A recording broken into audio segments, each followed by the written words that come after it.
Good afternoon, everybody. Welcome to the Ashburton District Council meeting of Thursday, the 30th of May.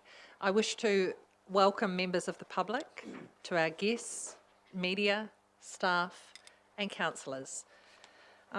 I firstly wish to welcome Pastor Rob Davison from the Baptist Church, and we are in your hands.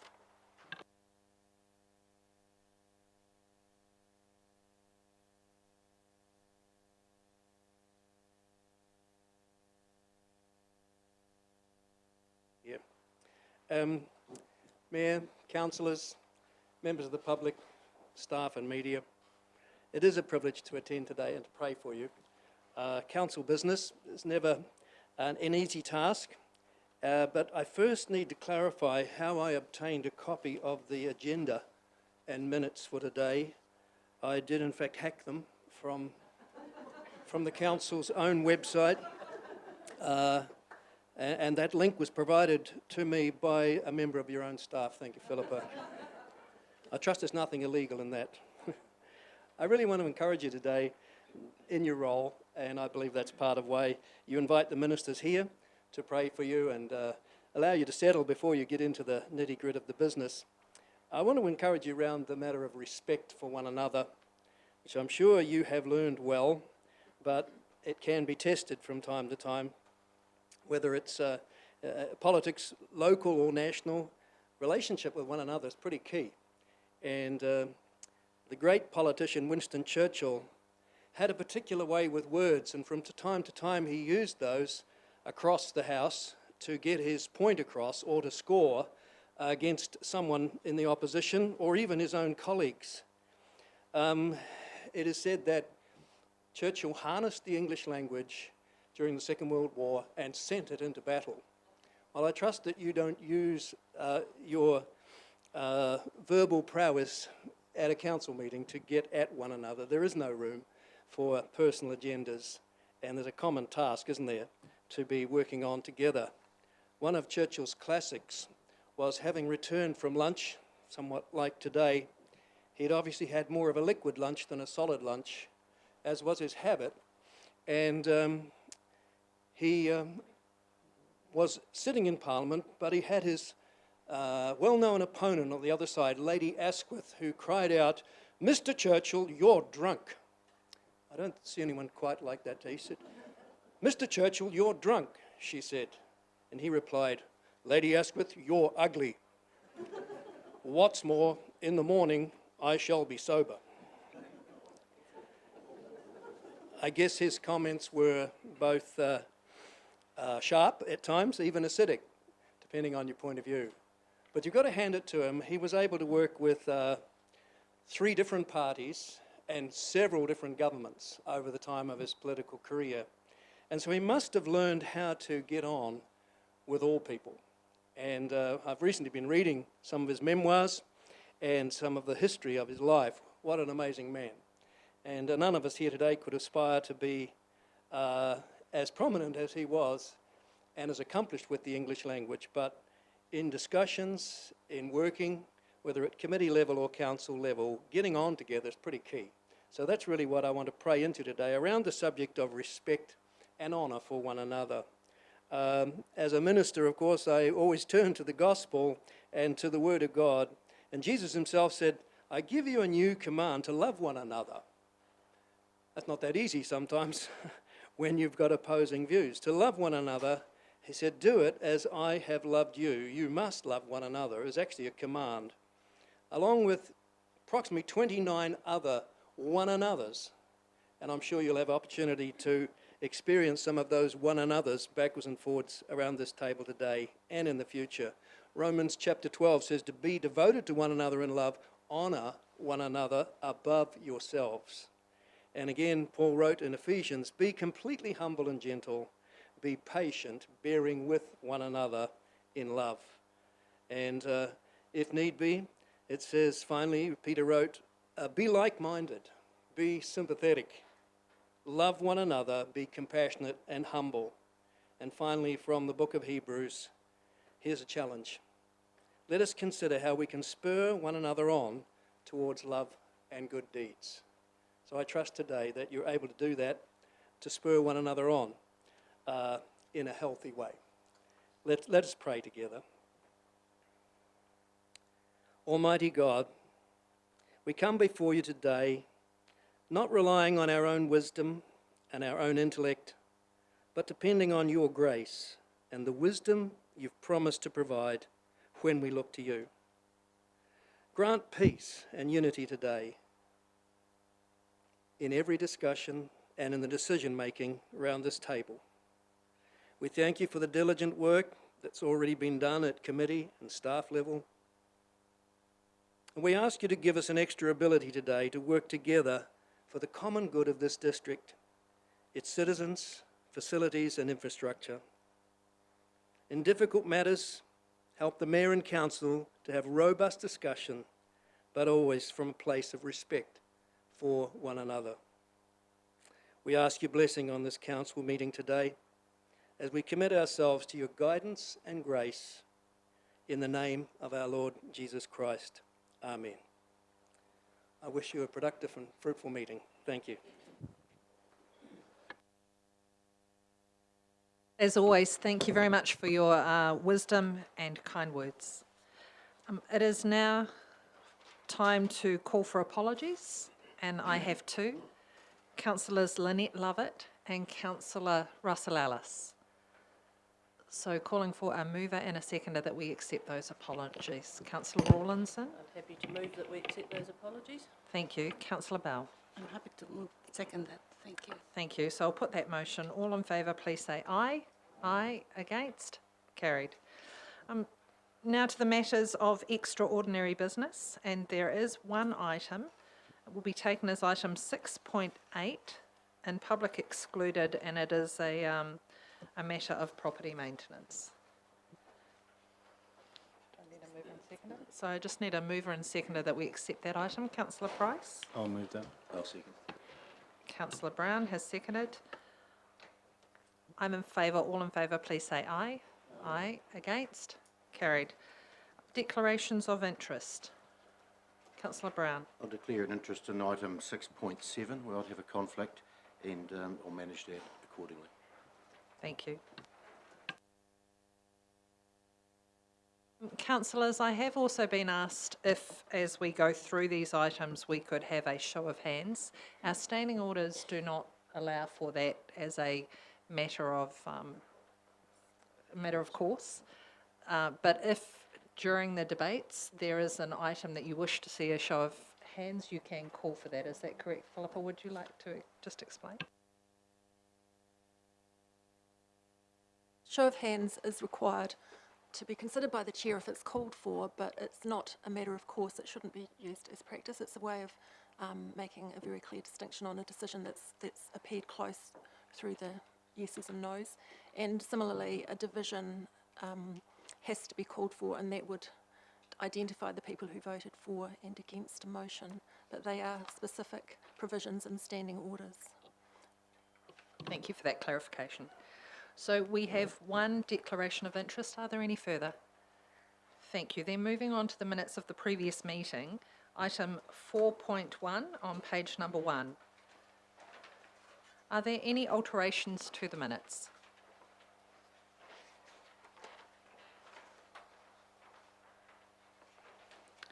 There being none, I will move that they are a true and accurate record of the council meeting of the 16th of April. Councillor Price? I'll second that. Great.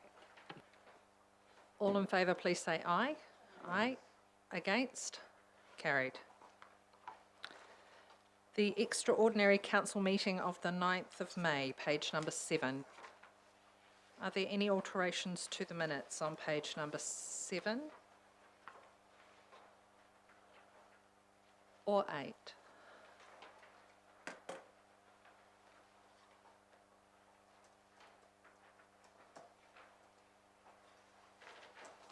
Councillor Bell? I would like to recommend to move the extraordinary council meeting be accepted, please. Thank you. Councillor Brown? Second that, Madam Mayor. Okay. So I'm in favour. All in favour, please say aye. Aye. Against? Carried. Next, we have the minutes for the Environmental Services Committee. Councillor Reveley. Yeah, I'll move the minutes of the Environmental Services meeting of the 2nd of May. Do I have a seconder? Councillor McMillan. Okay. All in favour, please say aye. Aye. Against? Carried. Councillor Wilson. I'll move the minutes of the service delivery meeting held on the 2nd of May be received. Thank you. Councillor Price. I'll second that. Excellent. All in favour, please say aye. Aye. Against? Carried. Item 5.3. Councillor Brown. Madam Mayor, I will move the minutes from the Finance and Business Support Committee. Thank you. Councillor Urquhart. Okay, Councillor Urquhart has seconded. All in favour, please say aye. Aye. Against? Carried. Bylaw and, oh, actually, no. No, I won't. Actually, I won't. We're running a little ahead of time, and it is my pleasure to invite Sarah Ward, the Senior Business Advisor from Refugee Resettlement, to join us. And I see you're sitting next to Tony. Would you like Tony to join you as well? Yeah. Cool. So Sarah and Tony, as we welcome you, just to let you know the meetings are live streamed, and it's very useful for us if we can get you to use the microphone so those at home can hear as well. Does that work for you? Okay, thank you. So, kia ora everyone. Thank you for inviting me to speak today. As the Mayor said, my name's Sarah, and I'm part of the Refugee Resettlement Unit that works as part of immigration in IMBI. So I'm here today just to talk about the increase in the refugee quota program and about Ashburton becoming a future resettlement area. So I'm really happy for you to interrupt me as I go and stop and ask questions, otherwise I can rattle on, and there's probably lots of bits you want to ask questions about as we go. So maybe just to start, just to emphasize that the refugee quota program is a humanitarian program, so it looks different than a skilled migrant program or a regional seasonal employers scheme, to just kind of keep that in a frame. Internationally, there's around 25.5 million people that are recognized as refugees. Internationally, there's around 100,000 places for people to be resettled. So we have a need of 25 million and 100,000 places globally. Last year, government agreed to increase New Zealand's quota from 1,000 up to 1,500, and that's due to begin in June 2020. Okay? Nobody has a question yet, that's good. So, as part of that commitment to increasing the quota, government also set out they wanted us to find 6 new resettlement locations, and that's largely due to housing pressure. So we have 8 resettlement locations currently: Auckland, Waikato, Dunedin, Invercargill. This is a test. Christchurch. Have I forgotten? Palmerston North. Nelson. Thank you. That's from Nelson. So the government asked us to go out and do an assessment process as a cross-government project to identify 6 new regions. So we did that. We had a whole of a government assessment. It's probably good to know there's a refugee resettlement strategy, and again, that's a whole of government strategy. So Ministry of Health, Education, that's all contribute to that the strategy.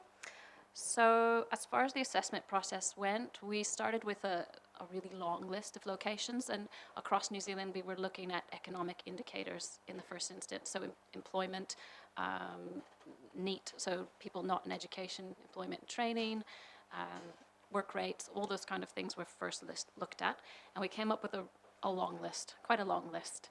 That went to an assessment panel made up of people from police, Office of Ethnic Communities, MSD, all the main ministries. And that's essentially how Ashburton came to be shortlisted as one of the locations. The 2 factors that weighted heavily in the assessment process was around housing and employment.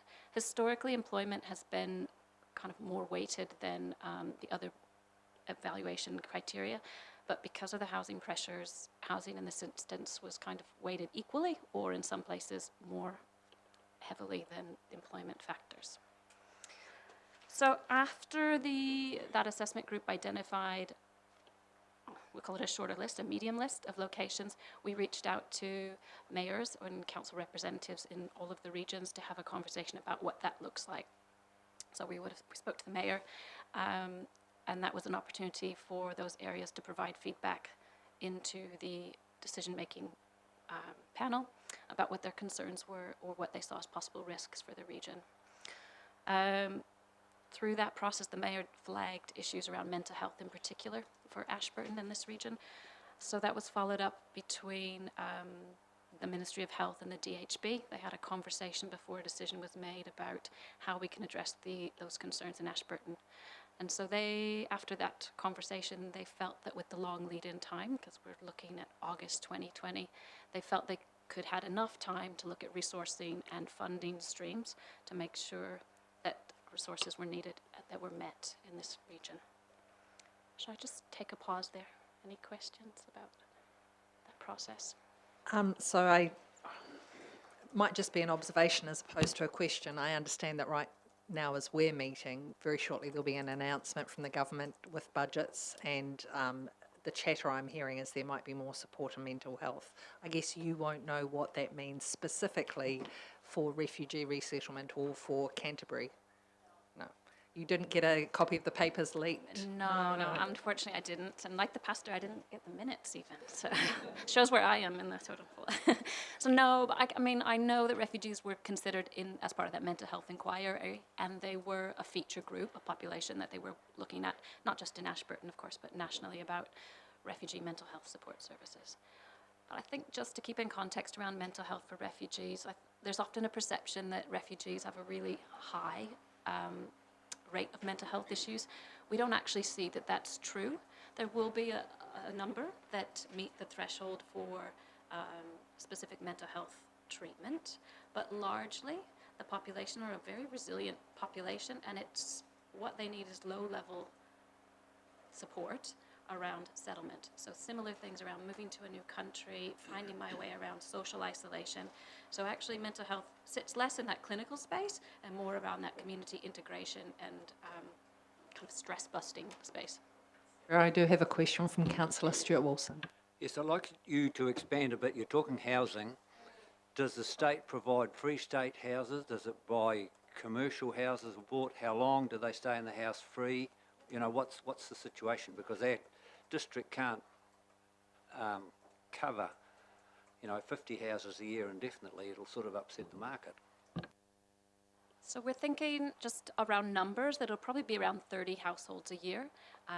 So Ashburton's marked to get around 100 individuals, families, there'll be family groups. So when refugees come into the country, they're New Zealand residents as soon as they arrive. So they get assessed for housing the same as any other New Zealand resident does. So in the process, there's nothing different than would be anybody else who is on an unemployment benefit and is looking for social housing. They're assessed by MSD, and if they're eligible for social housing, which the majority of them are, that we try to match them with a social housing place. In honesty, right now, not very many of our families are going into social housing because there's a social housing shortage across the country. We're looking at best 20% of our families are going into social housing, 80% are going into private rentals. The government indicated to us they'd like to see that shift to kind of a 50-50 split. So that's kind of what we're working to as we move forward. So in answer to housing, they would be like any other New Zealand resident. If they're not in public housing in Ashburton, we'd be looking to match them with a private rental. They would be eligible for accommodation supplement just as anybody else would. They don't get free housing. They're required to meet all the other benefit obligations of New Zealand residents. Does that help? Yeah. Councillor Brown. Yes, I've got a question. Could you just please explain, for a lot of people, refugees seem to be one big group. Europe's got a lot of them. We shouldn't really call them refugees, but they come in as refugees. What is the criteria? Just to ease our pain. Or tell us what we really get, please. So maybe that'd be useful to talk about the process of how we select them and how that works. So if we start back, so a refugee is someone who's fled their country of origin, and they have to have a prove that they fled due to persecution, risk of life, some kind of discrimination. New Zealand government doesn't test the refugee status. It's the United Nations High Commission that tests people's eligibility to have refugee status. So that's where we get that number of 25 million people. They've been assessed by the United Nations as meeting the criteria under the United Nations criteria. So what happens in regards to New Zealand is you've got this big population. Government has a 3-year paper. Cabinet sets a 3-year paper every 3 years.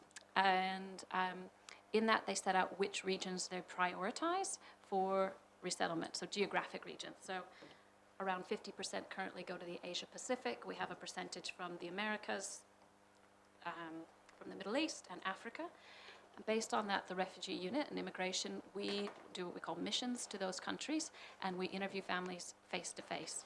The families we interview have all been referred to us by UNHCR, so they've already met the refugee criteria, and what we're doing is kind of a second-tier screening. So immigration meets all the families face to face. We do a 2-part interview. The first part is with an immigration officer, and that's around risk, credibility, do you meet the health requirements, is their story stacking up? So from an immigration lens. The second meeting we have with them is a different tone, it's a bit friendlier, and that's about settlement. So talking about what it would be like if you come to New Zealand. We're looking for, we're talking about what it's like here.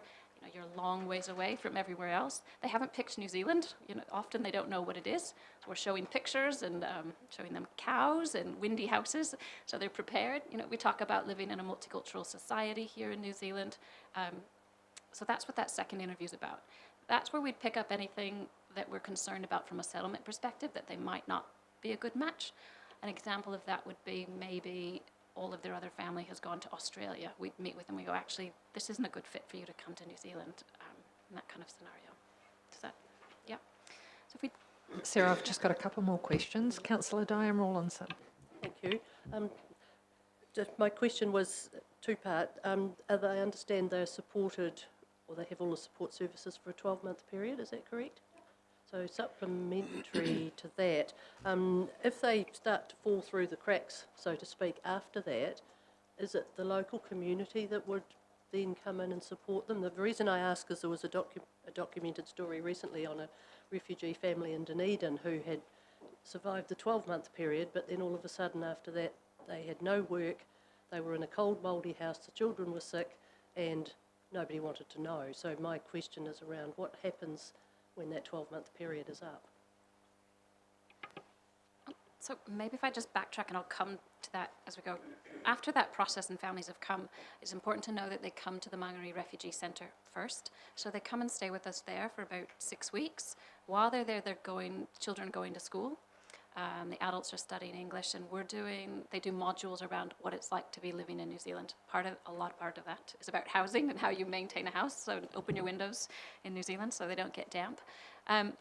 When they leave there, they leave with what we call a settlement plan.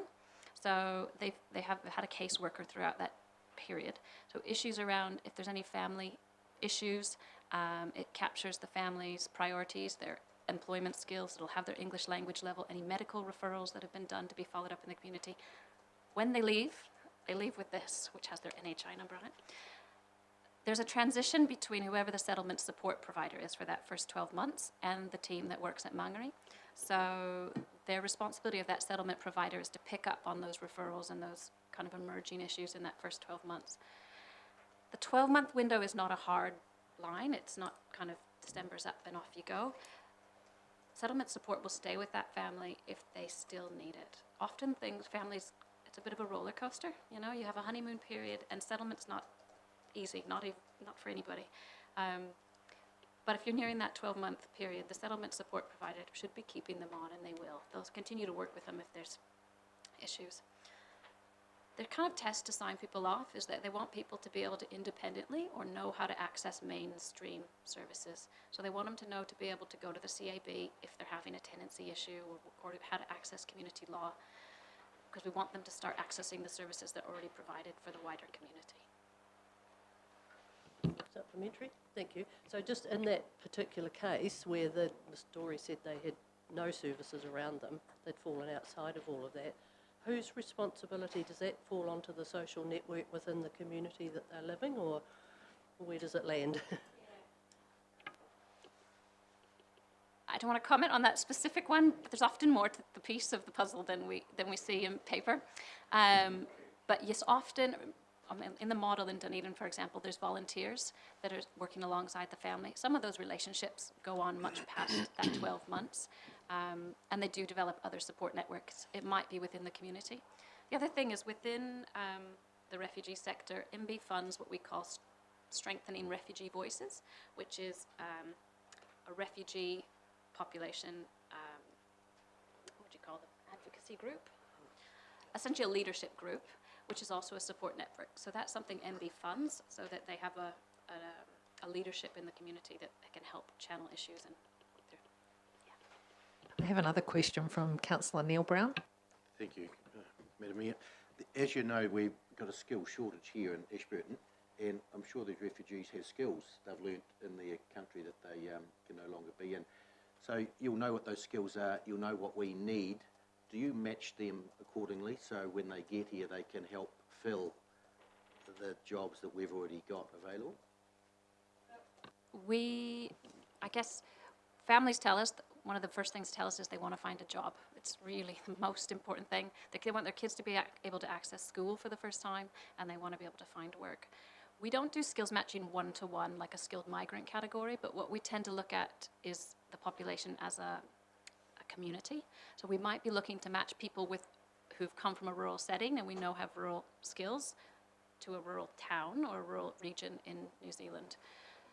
Employment is one of the factors we'll look at. So if there are specific or specialist skills, we can look to identify match families like that. We do talk to them offshore even before they come to get a sense of what they want to do or what kind of work they've been doing before. English language tends to be the first priority, though. A lot of them will need to increase their English language level to get back into the sectors where they've been working before. But yeah, so generally, as a population we do, but not as a one-to-one match.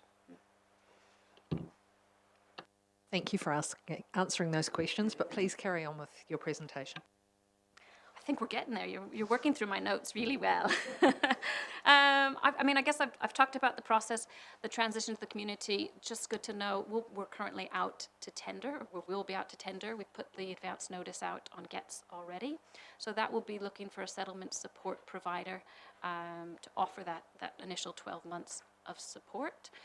We're really encouraging it to be an open tender process. We're looking for the best solution for each location. So what might work in Ashburton might be different what's going to work in Wanganui, for example. So just to be aware, that's one of the next steps going forward on that. And the other piece, I guess, as far as next steps, once the tenders, that's going to tick along. The next thing we'd like to do is probably have an initial stakeholder meeting and work with the council, with Tony, to get stakeholders together to give them an opportunity to have an information session so we can start sharing information and think about what that looks like, and out of that possibly build like a core steering group. So as we move forward, we've got over a year now to get things organized, but make sure that we've got people from education and health and all the key sectors lined up and working together to make sure we're ready to hit the ground running in August. Councillor Selwyn Price. Thank you. Sarah, there's recently been criticism of this refugee scheme or the refugee quota in that we didn't bring in people from Africa and from the Middle East. Now, looking at your quota of arrivals, that clearly doesn't seem to be the case. Could you just comment on that, please? So that family link exists as part of that 3-year cabinet paper. What you see here, it doesn't look reflected in here because you have quite a high number of Syrians, and you might remember that government introduced a specific quota for Syrians, so that's why you've got such a high number of people out of the Middle East. That's stopped now. This year that doesn't exist any longer, but that's why our numbers are higher in the Syrians. That was specifically around an emergency response to Syria. Yeah. But supplementary to that, I see on this list Afghanistan, Iran, Iraq, Palestine. obviously you are bringing in people from the Middle East, and DR Congo, Egypt, Eritrea, Ethiopia, Somalia, South Sudan, obviously you bring in people from Africa as well. Yeah, let me clarify, because that is helpful. So what Cabinet's paper sets out and what they'll be talking about in the recent media is when we say Asia Pacific, it means where Immigration New Zealand goes to do missions. So we will go to Indonesia, for example. All that means is that we're taking people from the Asia Pacific region, but it's very likely someone from Palestine has sought asylum in Indonesia, or Somalia, or Sudanese. Oops, they're all in Indonesia and Thailand, and, for example. What that family link refers to is our ability to go to Africa and take people without family links directly from the African region. But it's confusing. Yeah, Councillors, are there any further questions for Sarah at this stage? No? Sarah, is there anything you wanted to add? I don't think I was going to check the list of questions you'd sent me through and see if I'd forgotten anything. I think we got there. I mean, really, this is a real opportunity. I guess I would see it as it's easy to focus on the challenges, but from experience, this community are a really resilient population who want to work. Around 50% of our quota are children, so the children will be engaged in school very quickly and become part of the community and add a richness that towns will tell you that adds to the population. I'm normally managing a team of people that work at Mangere and looking after the families while they're there. But for the next year, I'm solely on this project. So I'm really just at the end of the phone or an email. So I'll be working really closely with the council, community development team to make sure we roll this out. So please don't hesitate to contact me or get in touch. And just on that point, I know I've got a question waiting here from Neil, and you've got Tony McNeil next to you from Immigration New Zealand, and we work quite closely with Tony on welcoming communities. Sarah, you mentioned about working quite closely with Tony and council as we roll this out. Could you just expand exactly more on what role you're expecting council to play in the short and long term? I guess I would say there's not a one-size-fits-all for how it works, and it looks different in different towns and different areas. Tony from the community development team just came to a national forum where the focus was on specifically community engagement, and we invited them to come. Initially, it's really important from council is that leadership piece, positive messaging, making sure we're building the foundations for a welcoming community. As we move forward, it'll be great to work with the team here to build up that core list of stakeholders and provide some leadership possibly in that space. Where it goes from there is really up to Ashburton. We're not looking to prescribe a model for how that looks for the council.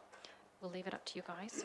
We'd like to come back in kind of end of July or beginning of August with a woman who's running the community engagement project to do some work with stakeholders and council to see what that could look like. And what she'd like to end up with are some tools, possibly to hand over and say, now you can do with what you like to make this work for you guys.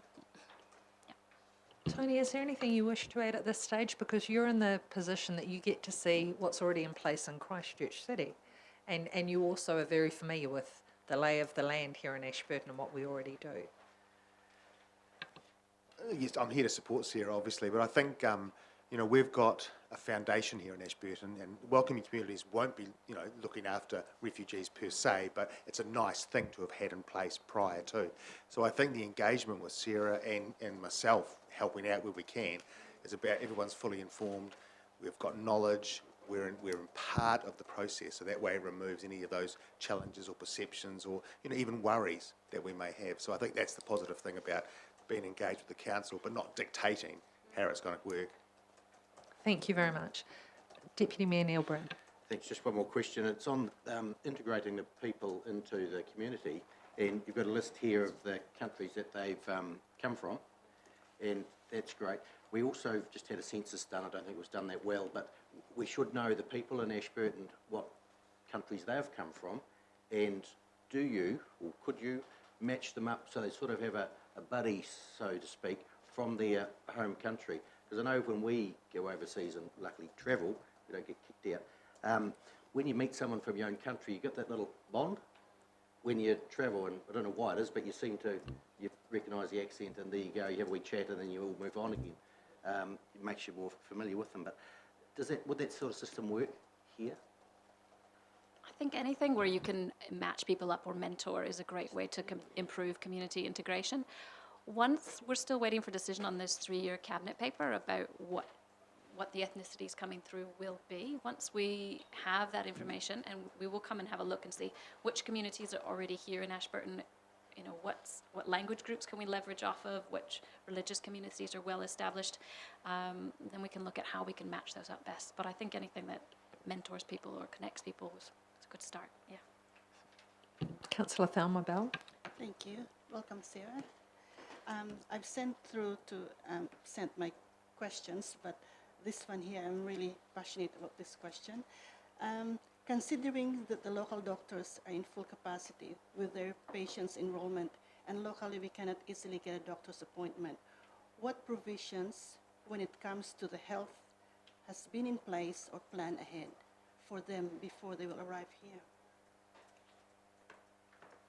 As I mentioned before, Ministry of Health and District Health Board have been in communication around Ashburton and what that'll look like. So what we'll do is we'll just make sure that the DHB and the Ministry of Health continue to talk, and if there's resourcing issues, bring it to their attention so they can work on that. We've got a year and a bit to work on it, but we'll let them do a detailed look at what we need in Ashburton, and if there's an increase, that they can address that. Councillor Brown. Thank you, Madam Mayor. The last question I've got, or just, something I would like to know if I can. Those people come from awful places, let's say it that way, keep it simple. They go through a rigmarole, they've been vetted, they've been checked, they've been rechecked, and then they've been left out to come to Ashburton or wherever they go to. I'm not a refugee, but I came from the other side of the world, and I came to Ashburton, or we came to Ashburton. But how do you see it? Like on the moment, it's a big thing in the paper, and it's great, because it is a new thing we do. I'm in favour of it. I would have done slightly different, but that's personal. To me, for them to come to New Zealand, how do you bring them in, or to Ashburton, how do you bring them in? Is that a soft integration, so they just disappeared nicely in between us, or is it front page news with all the faces there and scare the shit out of them? Excuse the last phrase. I think that's so.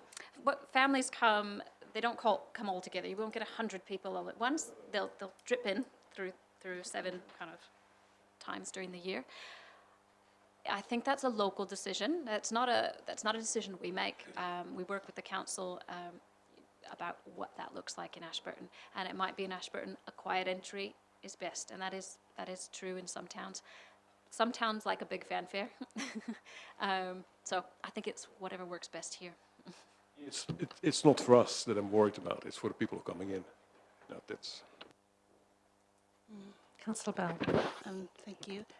Just a comment that since this has been in the local media about refugees coming to Ashburton, there's some few numbers of residents have tapped my shoulders and saying, how can we support?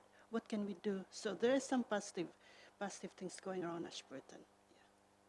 Yeah. Thank you. So just to recap, Sarah, if I understood correctly, you've been in touch with Ministry of Education, you've been in touch with Health, you've looked at the services that we have available, you've looked at the housing, at the jobs, and we are excited at the opportunity of receiving refugees and assisting our government in achieving its commitment to the United Nations and accepting more refugees. In a similar vein to Councillor Bell's comments, there has been a request put out there for those who are looking to assist in a year's time, and I'm pleased to advise that we already have a number of names on that list. So if anyone has more, please send them in and we'll gather them up, and I'm sure they'd love to be engaged when the stakeholder meetings are held. Can I say thank you very much for the information.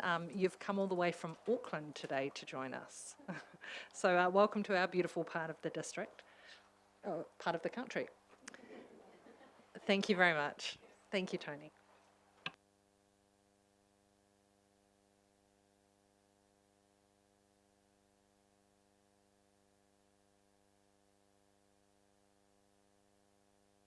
Okay, thank you very much. Anyone is welcome to stay and join us for afternoon tea, which will be about 3 o'clock as well. So next we're on to bylaw and policy. Councillors, if I could get you to turn to page number 16 in the agenda. And I move that we receive the minutes of the meetings held on the 9th and 16th of May for bylaw and policy. Do I have a seconder? Councillor Bell? I'm happy to second that, thank you. Thank you. All in favour, please say aye. Aye. Against? Carried. Councillor Wilson?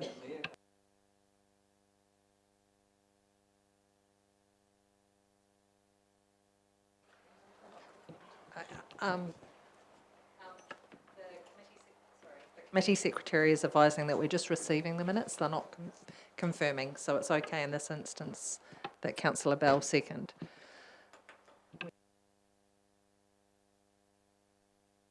Excellent. So the first recommendation is under 5.1, the recommendation to bylaw and policy review update. I'll move that the report be received. Do I have a seconder? Councillor Brown? I'll second. Thank you. All in favour, please say aye. Aye. Against? Carried. The next recommendation is at 5.2. I'll move that the report be received and, oh sorry, do I need to do that, Philippa, or did we just do both?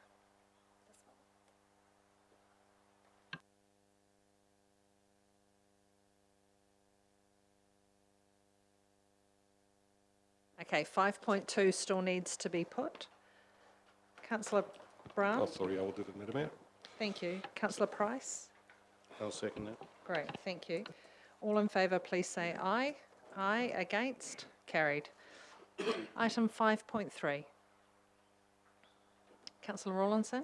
I'm happy to move item 5.3 that the council retains the Community Honours Award policy with the addition of the keys to the district award criteria. Excellent, thank you. Councillor McMillan? Thank you, I'll second that. Great, thank you. I'll put that. All in favour, please say aye. Aye. Against? Carried. Next, we're on to 5.4, local approved products policy. Councillor McMillan. I will move that. Sorry, I didn't turn my light off, but I'm happy to move that. Councillor Bell. I'm happy to second that, thank you. Okay, so the recommendation is that council approves that the local approved products policy remains unchanged and that the next review date is conducted in 2025 to comply with the Psychoactive Substances Act of 2013. All in favour, please say aye. Aye. Against? Carried. Next, we have the item of mobility parking policy. Item 5.5. Councillor Brahm. Madam Mayor, I will move that as it stands, and it stands like the council rolls over the mobility parking policy for a further 5 years. Councillor Urquhart. Second that. Okay, the matter is now open for debate. And I just have a question of officers. During the bylaw and policy, I asked about 80 plus free parking, as I noted that Timaru and Invercargill did it. And since that meeting and the publishing of a statement in the media around it, I've been reminded that we actually provide free swims at our EA Network Centre. Now, that raises the issue of the 80 plus services, and I'm wondering if officers could remind me what the logic was around the free swims and why we are providing one service and perhaps not considering another.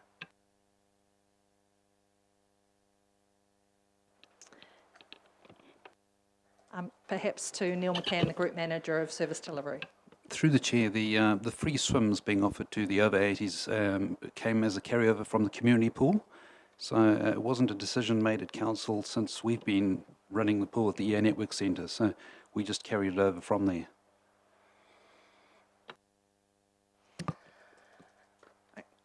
Councillor Brown?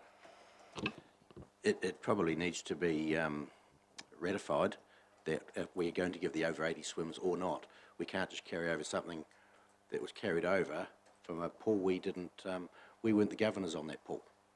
So it's probably an anomaly, really, and it needs to be sorted, one way or the other. I'm not saying it's good or bad either, it just needs to be sorted. Councillor Rawlinson? Thank you. Just taking it another step in the town redevelopment plan, just to be reminded that we've got the hour free parking now on East Street, but Tancred and Burnett will become free for an hour as well, and also Cass will be 2 hours, and Moore and Havelock will be 2. So that needs to be taken into consideration if you want to further discuss the over 80s, because everybody's going to get the benefit of that. So may I ask a question to officers in regards to the total mobility parking? Do you foresee a need that this will have to be reviewed pending the town centre redevelopment and the location of car parks? Madam Mayor, to answer your question, Councillor Rawlinson's quite right. It will be free parking for everybody. We won't have meters anymore. We will revisit the disabled parking one at some point, but even though that parking will be free, they are allowed to park because of the difficulty of getting in and out with a wheelchair. They're allowed to stay for double the amount of time that we allow. So if it's 1 hour parking, they're allowed to stay for 2. The other thing I would point out, and I think Rachel Thomas will correct me if I've got this wrong, but a lot of people who are 80 or over would be eligible for one of those mobility parking permits, because you don't have to be in a wheelchair. I think it's if you can't walk 200 metres. So I think you'd find a lot of people who are 80 or over would actually qualify for that mobility parking. Okay, thank you very much. Are there any further questions or any speakers for or against the recommendation? There being none, I'll put the recommendation. All in favour, please say aye. Aye. Against? Carried.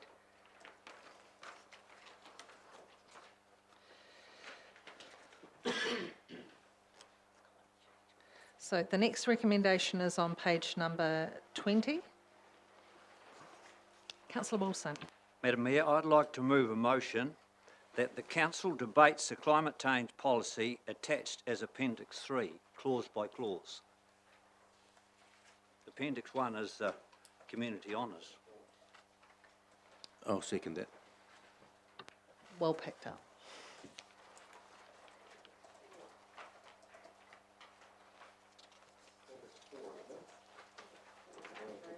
I'm sorry, Appendix 4. Thank you. So, Councillor, you'd like to go through the draft policy as written, is that what you're saying? Excellent. So would you like to start us off, Councillor Wilson? Sorry, Madam Mayor. Oh, sorry. Thank you. That was a motion that we need to vote on. It was. Thank you very much. I'm sorry, I'm getting advice from different directions. Councillor Wilson, thank you. Councillor Brown, you've seconded. The matter is now open for debate. There being Councillor Price. This has gone through a full process. We've started with going through the draft consultation document, line by line, word by word. We have received submissions. We've had hearings. We have amended it in the Bylaw and Policy subcommittee, and it has come in here as a recommendation. During the Bylaw and Policy Committee, we were told that we shouldn't relitigate the science behind this. I don't know why we're now reversing that, would reverse that decision and go through it line by line again. So right now we have a recommendation on the floor.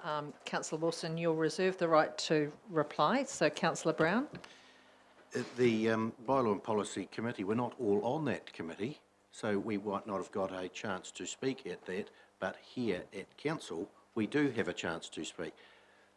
Because we passed it at the Bylaw and Policy Committee doesn't mean it's rubber stamped here. It's open for debate one more time. Councillor Rawlinson. Thank you. I was just going to confirm Councillor Price's comments at Policy and Bylaw. We did debate it. We had draft 1 and we changed it and added to it, and the draft 2 was seriously debated at Policy and Bylaw. Okay, councillors, so I'll remind you that the motion before you right now is that we debate the policy paragraph by paragraph. Was that it, Councillor Wilson? Yes, and it is your right of reply. Thank you. Sorry, I'll have a light on. To be truly democratic, it's got to be passed by the full council. And as has already been pointed out, it's only committee and deputy chairs and deputy chairs of each standing committee are on the policy bylaw committee. They can speak, but they've got no vote.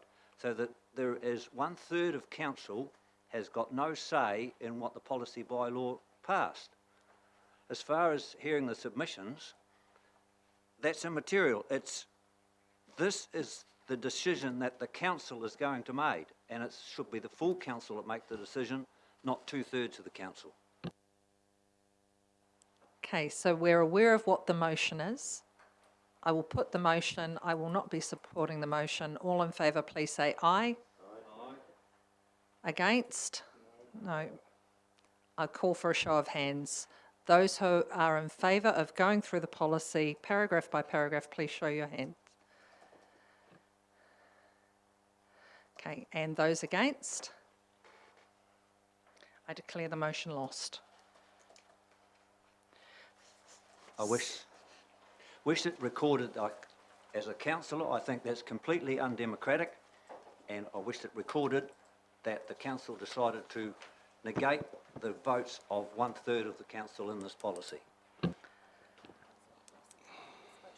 Councillor Wilson, you can record your vote against, but the narrative is not captured. Is that correct? Yeah, I'm the same as Councillor Wilson. You'd like to record your vote against? And me too. Councillor Urquhart, Councillor Brown. Councillors, that now brings us to the matter of adoption of the climate change policy. I'll turn to Tony Durham and ask, Tony, is there anything you wish to add, or could you remind all councillors who now have an opportunity to have their say, except for those who are not here today, on this policy, please? Thank you, Madam Mayor, and through the Chair. It has been a long road to get to the point where you're at today, where you have a climate change policy in front of you. And certainly, possibly 18 months, 2 years ago, we were in a very different position as a council. So I don't really have anything extra to add, except to say full credit to you as a council for being brave and tackling this issue and going through the process that you have done. Richard has done an exemplary job of getting you here and presenting a policy that has is meaningful to this organisation and shows some leadership to the community. And Tony, I have another question, please. And this is in regards to the declaration of climate emergency. And I am aware that Environment Canterbury, Christchurch City Council and Nelson have all declared climate emergencies. I'm of a mind right now that the policy that we have is a great step, but I'm keen to hear your thoughts about where we're at. Thank you. So there is an organisation called Extinction Rebellion who is approaching local and central government, asking them to declare a climate emergency. 3 councils in New Zealand have done so already. The Ashburton District Council via the Mayor has received a request on Monday to to declare a climate emergency, but from an officer's perspective, right now, today, we're dealing with a climate change policy. If we were directed to go and prepare some more paper for council about Extinction Rebellion and what that might mean for the district, we could do so, but only under your direction. Councillor Price. Thank you. If I could ask Tony, could you just confirm all of the changes that are made in draft 2 that are highlighted in our agenda in red, they have all been changes that have been made in reaction to the submissions that we've had, and also including those submissions we've heard. There isn't anything else that has changed about that? Thank you. Through the Chair, no, there is no other changes except what the subcommittee made as a result of the submissions and hearings. Thank you. And would you also agree that I think Richard Mavon needs to be congratulated for the fine work that he's done in terms of listening to the submissions, listening to the community's requirements? Councillor Brown. Madam Mayor, if there's no more questions. Oh, there's a question. That's fine. I'm quite happy to take it further. Thank you. I'll hold you when we're running out of questions. Councillor Reveley? No, Councillor Wilson's got the light on. Councillor Wilson? Thanks, Madam Mayor. Tony, are there not some glaring mistakes in this climate change? 2.2b about finding it difficult to find adequate insurance and also weather-related damage. I inquired today from one of the prominent insurance brokers in Ashburton, and he said that is absolute rubbish as far as this district goes. Why are we putting things in like this that are incorrect? There's quite a few other things in here that I hope we debate. Thank you. Through the chair, what is in here is based on the best evidence and the best research that is coming out of central government, out of MFE, and out of a whole other range of research institutes. I have full confidence that what is in here is accurate and correct and factual based on that evidence. And Councillor Wilson, can I just come in behind that? So at rural and provincial, the message that's in 2.2.b is consistent with presentations from the insurance sector to local government representatives. Regarding weather damage? Councillor Price, you were in attendance. Did you want to add? I was in attendance and I wrote a report following that rural and provincial meeting. The presentation said that insurers will be looking at risks and they'll be insuring according to the level of risk. And there are quite a high possibility that some properties will not be, if they're deemed to be too high a risk, they will not be insured at all. Madam Councillor Mayor, Wilson. I'm talking about the second sentence. That's weather-related damage as far as cropping goes and growers of vegetables and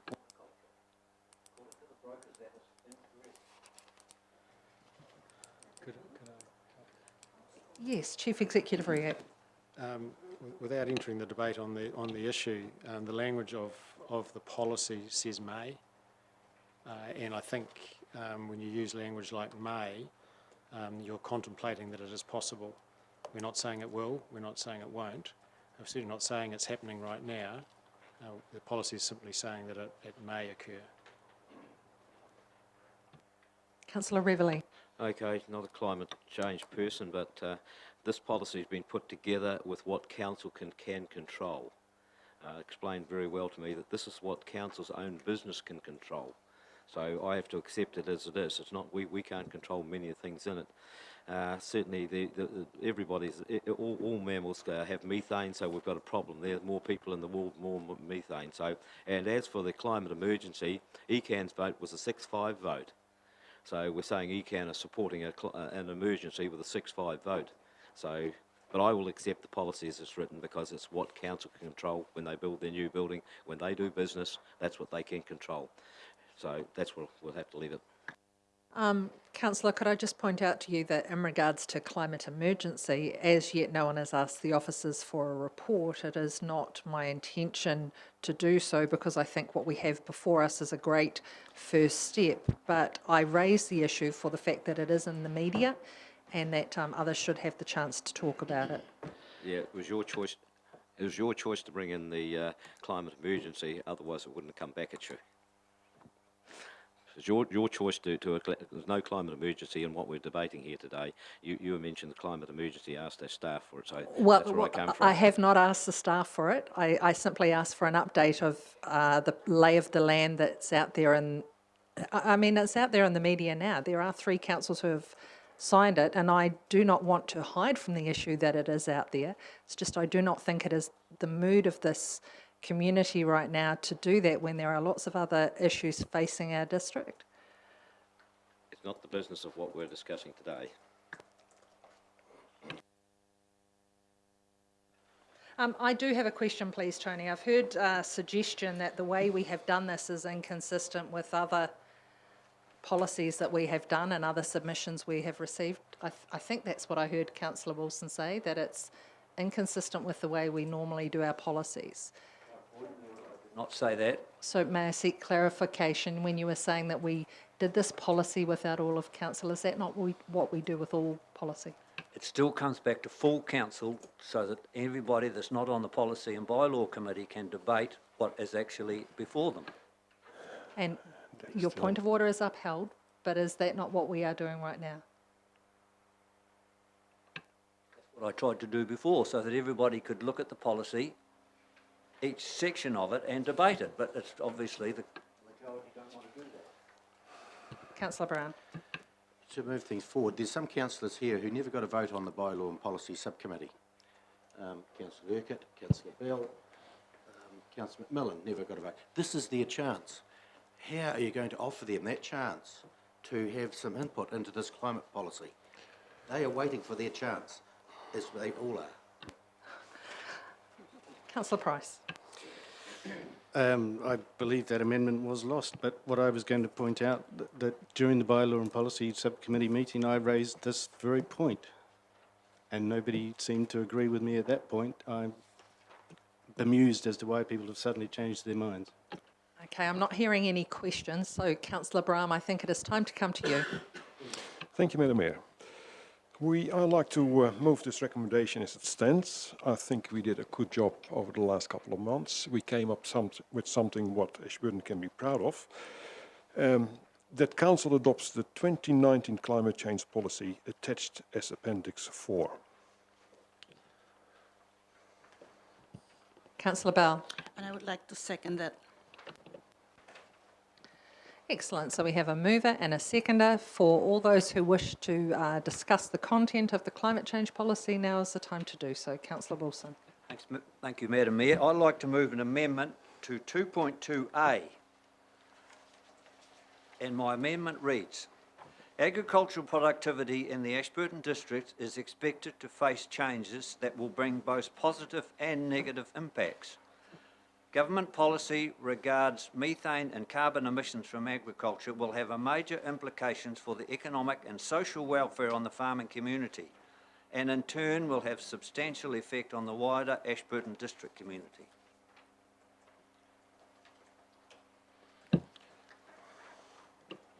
I'll second it.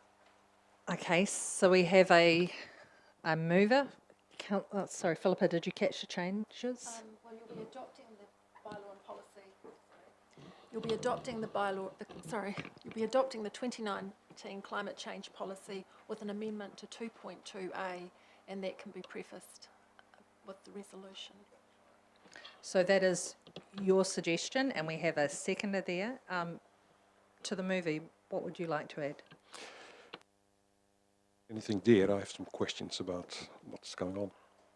So right now we have an additional motion that 2.2, we have an amendment that 2.2A will be changed. Does anyone need for Councillor Wilson to repeat that? What? Do you have a copy? Yes. The main reason why I'm saying this is all the things in red under 2.2A are negative. And we're going to have positive as well as negative things. So that's why I want to change. Okay, so Councillor Wilson, the question was, could you reread it, please? Because we didn't all catch it. Or do you have copies for everyone? No. Agricultural productivity in the Ashburton District is expected to face changes that will bring both positive and negative inputs. Well, that's pretty plain. Government policy regarding methane and carbon emissions from agriculture will have major implications for the economic and social welfare on the farming community, and in turn will have substantial effect on the wider Ashburton District community. Councillor Price. Are we now debating this amendment? The amendment has been moved and seconded, and yes, we are debating the amendment. Right. So 2 points with regard to that. The rewording of by Councillor Wilson actually says exactly the same thing.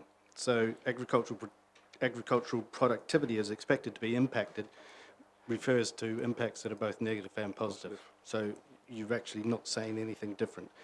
Where you are saying something different is you're pointing the finger at government, and as Councillor Reveley has just pointed out, this document covers what we as a council can control. We have no control over government policy. So I don't see that there is a place for that amendment in this policy.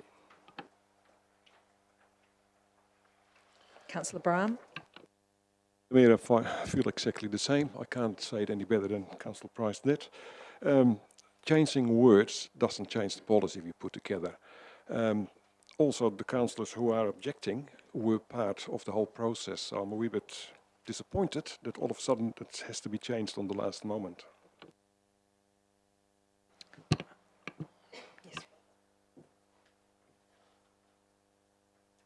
Okay, so we have had one speaker for, 2 against. Councillor Rawlinson. Thank you.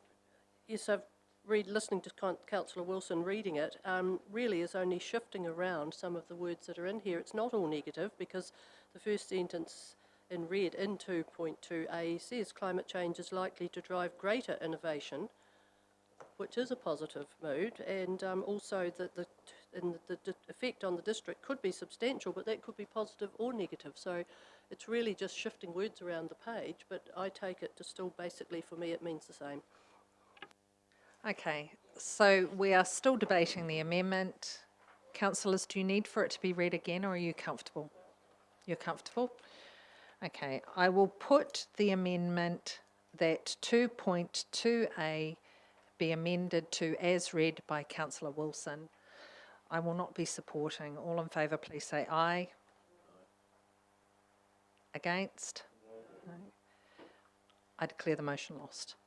The amendment lost. So we're back to the original motion, which was moved by Councillor Braham, seconded by Councillor Bell. And councillors, as Councillor Wilson has pointed out, now is the time to discuss any potential changes to that policy. So let's go through it page by page. Page 30, Councillor Price. Madam Mayor, I thought we decided we were not going to go through it page by Okay. page. Thank you very much. Councillor Wilson. I'd like to move an amendment to 2.3 Councillor Wilson.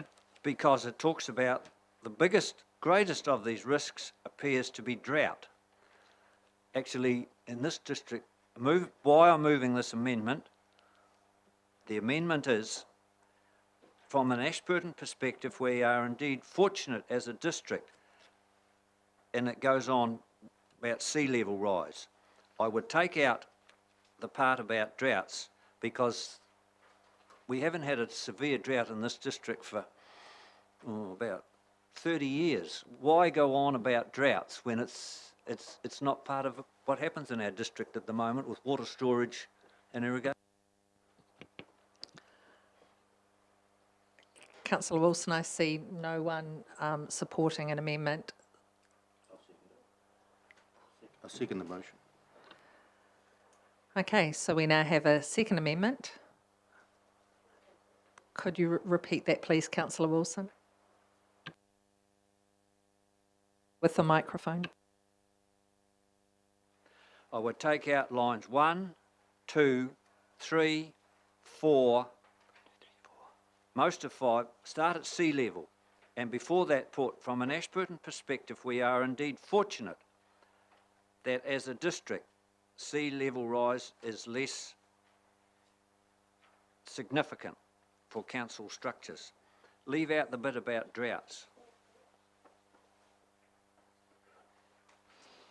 So, councillors, are we all on the same page? Page number 32, item 2.3. Councillor Wilson is suggesting we move lines 1, 2, 3, 4 and 5, starting at the words sea level. Is that correct, Councillor Wilson? No, it would lead in. From an Ashburton perspective, we are indeed fortunate that as a district, sea level rise is less significant. Could I ask a question? Certainly.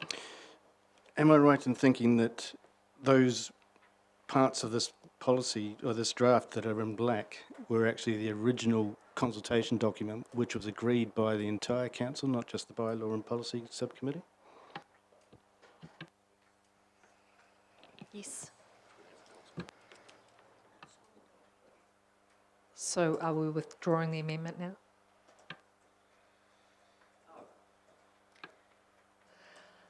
So, Councillor Price, the answer was yes, and we are still discussing the amendment. Councillor McMillan.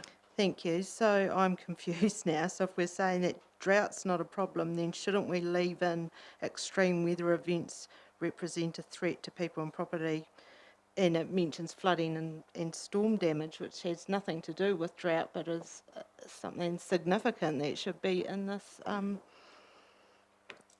in that paragraph. It's, Councillor Brown.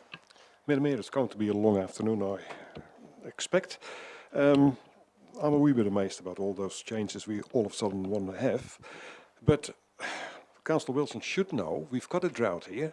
We are just in a good place because we've got water in the ground and some good infrastructure who brings it to farms. So without that, we wouldn't even have cows, I would say, to be quite honest, if that is the point. But this is not a point. This is going about the district. It's going about farming, but it's also going about the people in this town. So I'm getting a wee bit over this going line by line because we've been through it 2 or 3 times. And I like to go home before it's getting dark if I can. If not, we keep on doing it till we get it finished. I'm against this other motion. Again. Okay, any other speakers for or against? Councillor Reveley. Yeah, I just say the responses, some of the responses in here belong to other parties such as ECAN, going to control where the water is. So I'll have to accept that, even though I don't quite like it, this is as good as we're going to do, and just move on, because the responses belong to ECAN on some of those issues. So we can control only what we can control. Okay, so I will put the, Councillor Wilson, did you want to exercise your right of reply? No. So I will put the amendment. I will not be supporting. All in favour, please say aye. Aye. Against? No. I declare the amendment lost. Councillor Wilson, are there any others? Another amendment, 2.8. Point of order, Madam Mayor. We have already turned down an amendment that we will go through this line by line. What Councillor Wilson is doing is going through it line by making amendments. Sorry, Chief Executive React. Okay. We are in the debating chamber and we get to debate. And so in regards to your point of order, Councillor Price, I'm ruling on your point of order. I hear what you are saying. There was a motion put, the motion was lost. However, while we are debating the topic of the policy, my understanding is we are debating the policy. Councillor Wilson. Thanks, Madam Mayor. 2.8, in line 1, 2, 3, 4, 5, 6, after planned investment in economic development, I'd like to add the words such as planned water storage at Klondike.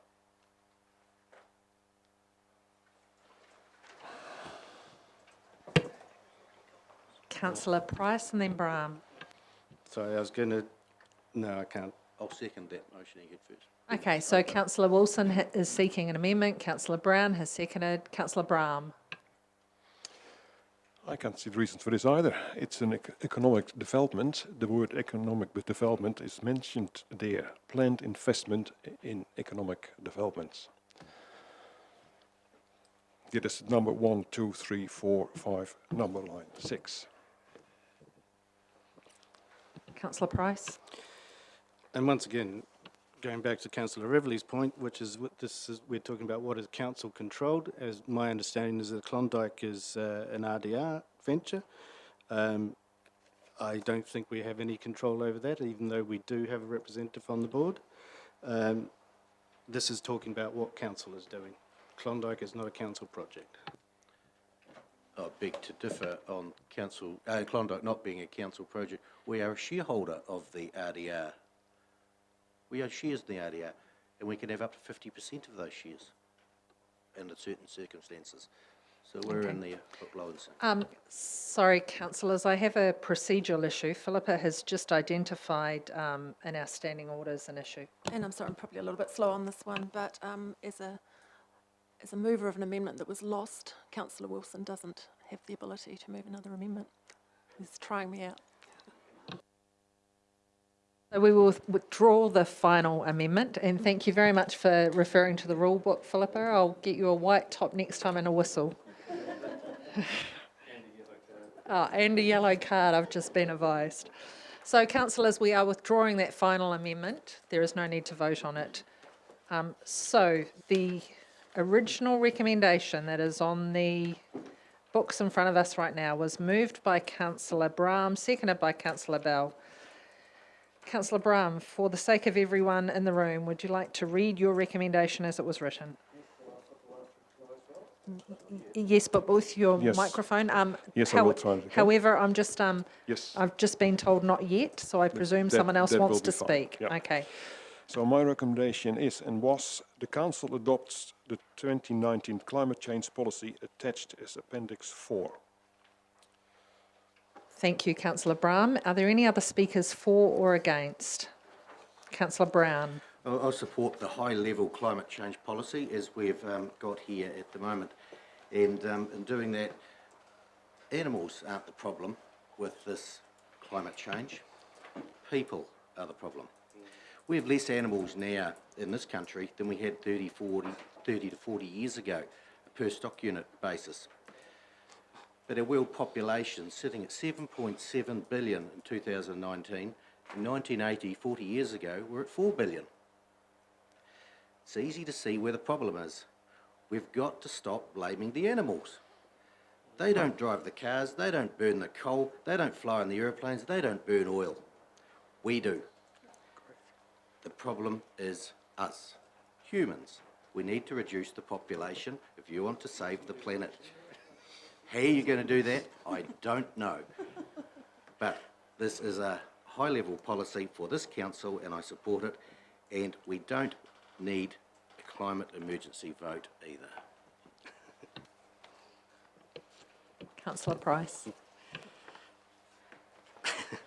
Sorry, I'm just bemused by Councillor Brown's proclamation there. I think it's great that he's identified what is actually causing climate change, and it's an indication of how far we've actually come, as Tony alluded to earlier on. We developed this policy because we did it rather than sign up to the leadership declaration on climate change. Now, during the process, we've been asked by this community to show leadership on climate change. We've been asked to go further, actually, than what we've actually done in this policy. Richard Mavon, who has added the words to draft 2, has done an excellent job of listening to all those submissions.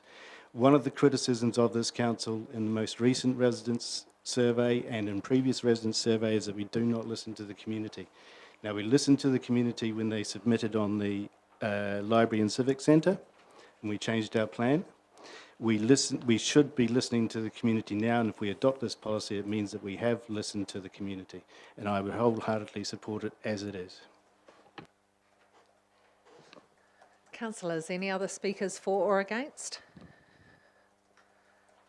I would just like to echo the sentiments of Councillor Price. I would like to also acknowledge all the hard work and the effort that's gone in by staff, and also the community participation has been invaluable. Councillor Brahm, it is your time for a right of reply. Thank you, Madam Mayor. Yeah, I'd like to thank the people of this district who came out and told us what they wanted and what they thought we should be doing.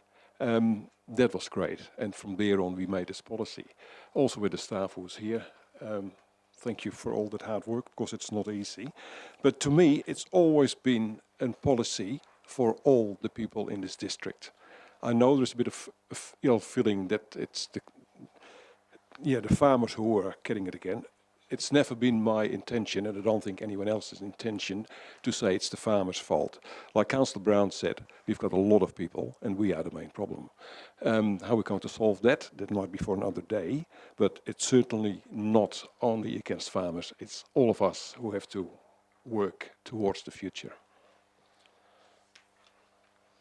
Excellent. So I will put the recommendation. I'm in favour. All in favour, please say aye. Aye. Against? Carried. Next we have water races bylaw.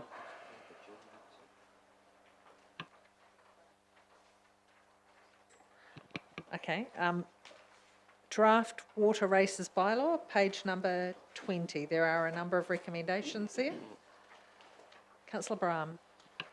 Oh, sorry. Well, while it is on, I'm quite happy to start the motions. You want to do bit by bit, or what is the easiest option? Actually, I'd be happy to the whole thing. The is whole that- lot together. Yeah, I'm the same. So, Madam Mayor, can I just move the recommendation in 4.2, the water races bylaw? Do you want me to read the whole part, or we just take it as it stands? Thank you. So Councillor Brahm has moved. I will second. The matter is now open for debate. There being none, I will put the recommendation as written in 4.2, page 20. All in favour, please say aye. Aye. Against? Carried. Next, we have the adoption of fees and charges, item 5.5, page 40.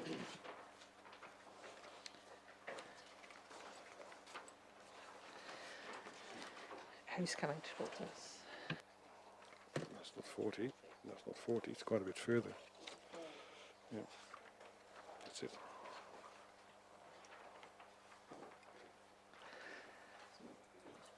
Okay, thank you very much, Jane. Welcome. And then we have our presentation from Jackie Gervin. Thank you. Actually, sorry, I've just been advised that Jackie's on a tight time frame. Would you mind if we switch? Great, thank you.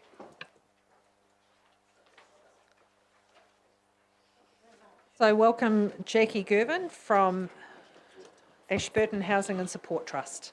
And I'm sorry, I hear you're on really limited time, so the floor is yours. I'm actually at an inquest over at the courthouse and I was supposed to be there by 2:15. So thank you very much for giving me the opportunity. I'm not sure if you want to start or I start. It's all in your hands. Okay, so there is a new trust in Ashburton called the Ashburton Housing and Support Trust. We have got a trading as Haven Housing Mid-Canterbury, providing affordable housing for the elderly in Mid-Canterbury.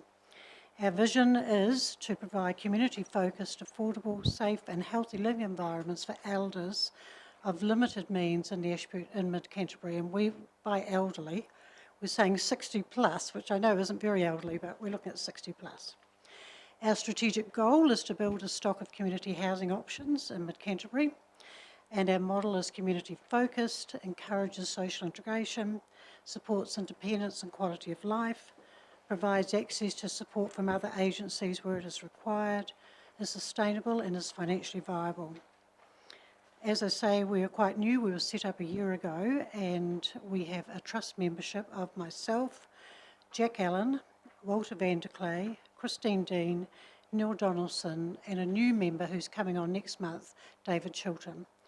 Some of you will know those people, some of you may not know those people. I've got a background in health and community work. Jack Allen was the chair of ATS and is on the Advanced Ashburton. Walter van der Clay, an entrepreneur builder. Christine Dean, a background in health and is an auditor of rest homes. Neil Donaldson, a local accountant, and David Chilton is an architect. Our secretary is Trevor Croy. We are funded, we are a registered charity under the Charities Commission, and we have sought funding from Presbyterian Support, Mackenzie Charitable Foundation, Trevor Wilson Charitable Trust, Community Trust Limited, South Canterbury, and private benefactors.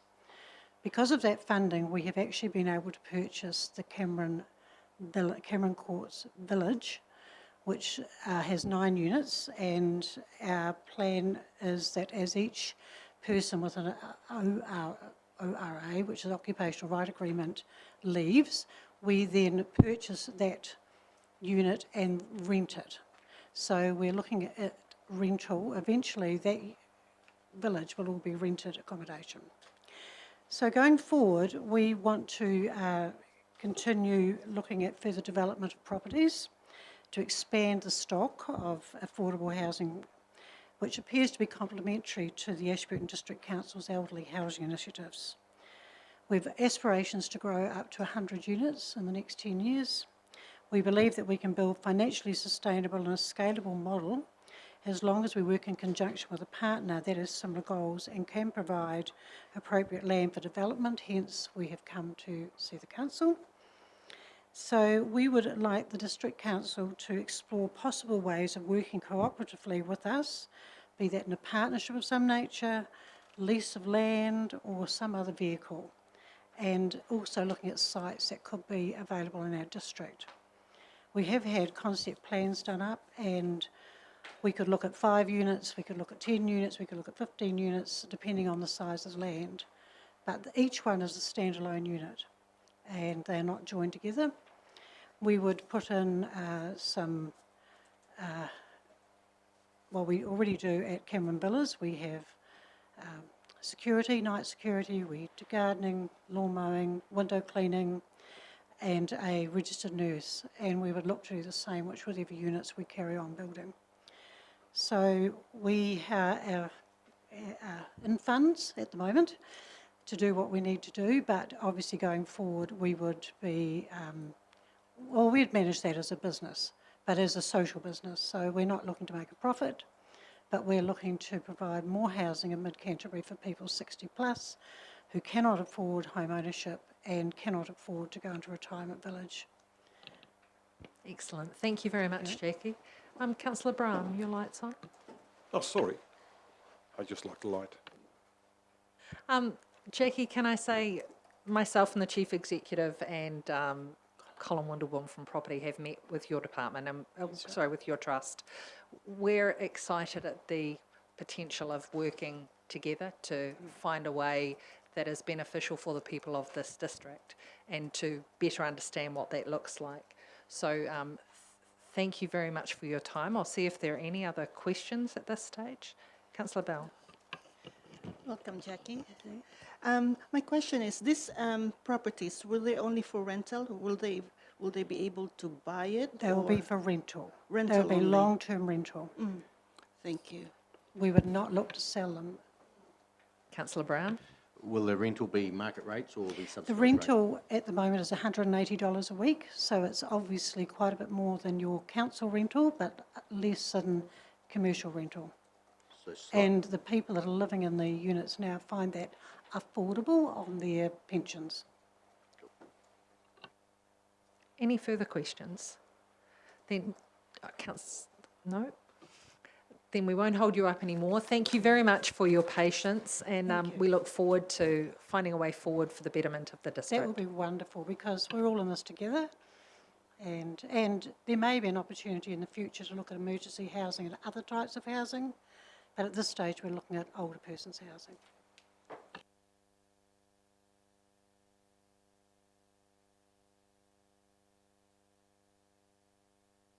So it is now my pleasure to welcome Carl Davidson and Alistair Allen to present the annual residence survey for 2019. Councillors, if I could have you move to page number 81, please, and you will have the book that came separately as well. And welcome, gentlemen. Kite honga ora, a kuima, a koruma, a raurangatira ma. Tēnā koutou katoa. Madam Mayor, Councillors, Chief Executive, it's great to be here. I'm Carl Davidson, I presented you before. We brought Alistair Allen, who's our team lead on this. You will notice that we have colour coordinated for you today. I could only ask your apology that we're not wearing green and yellow. We were clever enough to coordinate, but not to coordinate sufficiently for you guys. We come bearing great news. If we move to the first slide, I know that's pretty hard for you guys to see, and you have it in front of you. But the top line result, I think, is the one that we should draw our attention to, which is satisfaction overall with the council is up and is at historically high levels. So we come bearing good news. Overall, whatever you have done has worked and landed well. And if we move to the second slide, you'll have this in front of you as well. All that matters in this diagram is what sits in the upper right quadrant. So this is, in the upper right quadrant, what we're seeing above the line are things which have improved since last year. And then what we're seeing across on the right are things where satisfaction is high. Your attention may be drawn to the red dots, which we'll talk about in a minute, but indeed what you'll see is actually the majority of the services that you provide to the community have improved and in fact have scored extraordinarily high. That's great, thank you, Cole. I should point out before we go any further, we measured 35 measures as part of our annual survey, 18 of them with long-term plan targets and 17 without. We obviously don't have space to go through all those today. I would refer people to the full report, which I believe has been submitted. What we thought we'd concentrate on, as Carl has said, is what has seen a significant change, either positive, which is very much most of them, or a significant negative change, or what is not meeting those long-term plan targets. So if I start there, these are the ones in the orange dots. First of all, there's only 3 of them where the long-term plan target is not currently being met. In 2018, there were six of those measures. The 3 that have changed, so have increased significantly and now meeting their targets, are the Ashburton Museum, so satisfaction with the Ashburton Museum amongst users, satisfaction with EA Network Centre amongst users, and satisfaction with CCTV and security patrols. So they have increased to a point they're now meeting targets. You can see, and those are 3 of the green dots there, the other one being alcohol licensing, also a significant increase. Mayor and councillors' satisfaction, obviously a very important one. That has seen a significant increase, as you can see, to 77%, however not quite meeting target as yet. The dots in grey represent significant changes that don't have any long-term plan targets. Tourism promotion is one we'll get to in a moment that's worth discussing as well. And then, of course, sealed roads and unsealed roads are below target, and sealed roads satisfaction has actually decreased significantly. But overall, as my colleague Carla suggested, a story of great improvement, and the main area of the improvement, and we would say the driver of the improvement, is satisfaction with public services generally, and particularly in the role of advocacy that this council plays on behalf of the residents of the area. So this is illustrated by looking at selected metrics from public services in the chart, where we have seen overall a dip in 2018, obviously a significant fall for tourism promotion that has since been corrected. And some of the other measures you can see trending upwards there as well. So mayor and councillors' satisfaction with the advocacy role that the council plays for the district as well. So thematically, that's certainly one of the things that comes through most strongly. We also see some evidence of this elsewhere in terms of the things that residents say they are dissatisfied with. So in the top table, we had the top 5 reasons for dissatisfaction with mayor and councillors. According to residents, you can see the top measures there. Fewer people are talking about things like poor decision making, serving their own agendas, far fewer. We had fewer people dissatisfied overall, as we can see, so lower numbers of specific mentions. In general, what people are talking about when they say they're dissatisfied is around what the council is not doing. So some mention of ineffective lobbying, too little money spent, rather than in 2018 it was specific criticisms about things the council was doing. Again, all part of the general trend of increasing levels of satisfaction, remembering that there will always be certain things that stand out to residents. Turning back to some of the successes I mentioned earlier, Ashburton Museum and EA Network Centre have seen some of the largest increases in satisfaction, taking them above their long-term plan target levels.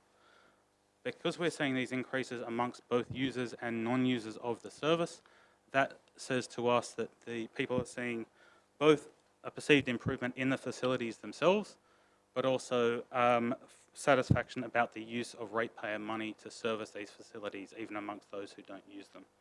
So all very positive signs there. I would also mention at this point satisfaction with other public facilities such as toilets, libraries, parks and playgrounds, the Ashburton Domain, as well as arts and culture in general, remain stable and very strong levels of satisfaction for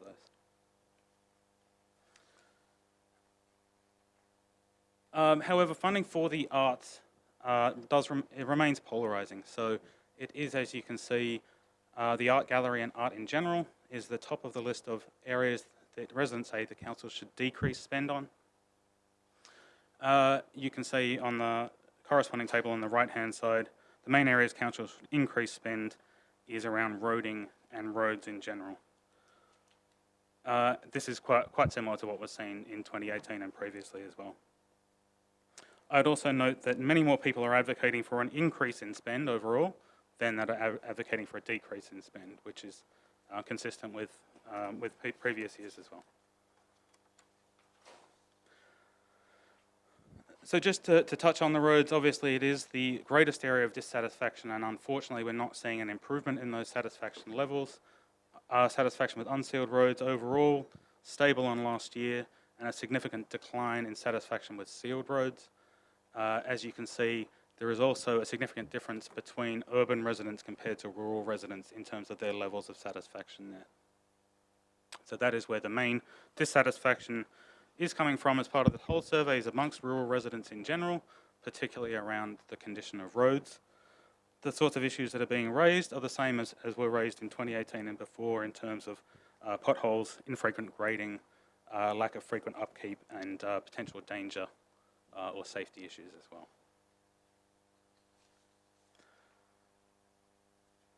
Some other notable challenges and successes looking through the data points. Something to watch out for, I suppose, is more residents are mentioning chlorine in the water than seen previously, and that's in a negative connotation. Satisfaction with drinking water supply and with curbside collection remains significantly lower, again, amongst rural residents than urban ones as well, so those are particular points of contention. But overall, this is a story of success. Some other successes we felt worth mentioning is that the public largely feels safe and high satisfaction with, I suppose, law and order, with significant increases in satisfaction for alcohol licensing policy, CCTV and security patrols. All regulatory services maintained a high level of satisfaction, as they have had previously. Satisfaction with rubbish and recycling services increased 6%, and 90% of those who contacted the council for any reason were also satisfied with the response. So overall, in summary, residents view increasingly the council as effective, trustworthy and transparent, and taking the district in the right direction. So hopeful and optimistic. They seek, according to our survey, they seek above all else a council who will continue to work on behalf of the district in that advocacy role to bring people into the district and to bring people particularly into Ashburton Town Centre, and that's the explanation for the increases we see around the Ashburton Museum and EA Network Centre as well. Thank you. Does anybody have any questions? Your first question is coming from Councillor Selwyn Price. I have a huge number of questions, but I'll try and limit them. Just first of all, a very general question. Some of those targets we set seem to me and to others to be very, very high. Are they high by comparison to other surveys you may do on behalf of other district councils? The levels of service often reflect different priorities amongst different councils. So at councillor, absolutely those vary by from council to council, and they often reflect where investment has been made historically. One of the things we should have said at the beginning is that whenever we do these surveys, it's important to keep in mind the difference between absolute scores and relative scores. And I think it sounds to me that what your question is saying is the absolute score for the performance of some of those elements is already very high, and do you need to start thinking about changing those levels of service scores, or perhaps withdrawing investment from some areas and putting investment in others? We think that's a conversation that can be fruitfully had at this table. Councillor Neil Brown. Thanks, Madam Mayor. The roading didn't come out that well this time, and when I see it, we've spent a lot of money on roading. We're increasing our spend on roading, and we have a roading reference group which says the roading is better, but you've talked to the 400 people and they said it's not. So in years gone by, when we got some negatives, we used to ask them the question, why? Have you done that so you can narrow down to what the actual problem is with the roads, so we can try and fix that they're talking about? Thank you, Councillor. Yes, absolutely we have. So for virtually all the measures here, we ask a subsequent question of those who said they were dissatisfied about the reasons for dissatisfaction. Specific to roading, a few of the ones I mentioned in the presentation were around potholes and general levels of upkeep and grading. I think my colleague is looking for where that is in the full report. We can certainly point you to that in a second. A couple of things I would say about roading is, and this goes back to Councillor Price's question, roading is an area that traditionally does not score well in council satisfaction surveys. roading is very visible. People use roads all the time, every day, so it's very much top of mind. And in addition to that, I think we've discussed in this forum that no matter how clever we are with the wordings, residents always confuse the part of the roading network that NZTA is responsible for and that which the council is responsible for. And no matter how hard we try to direct their attention, they just talk about roading in general. They go to that, we call that availability bias problem in research. They just go to the thing that they think of most recently. So there is that issue. The other thing that we've talked about here is that your district is urbanising. And so what you're having is people that have urban expectations moving into rural areas, and that's a phenomenon that we've seen in Selwyn, where in fact the objective data about the quality of the roads is improving, but the subjective perceptions of the quality of the roads is decreasing because people are moving into neighbourhoods where they expect to see footpaths and lights and seals and things like that. Councillor Price. Just on the subject of roading, I wondered, do you also see what I would refer to perhaps as a memory lag, memories of something that may have been the case but no longer is the case?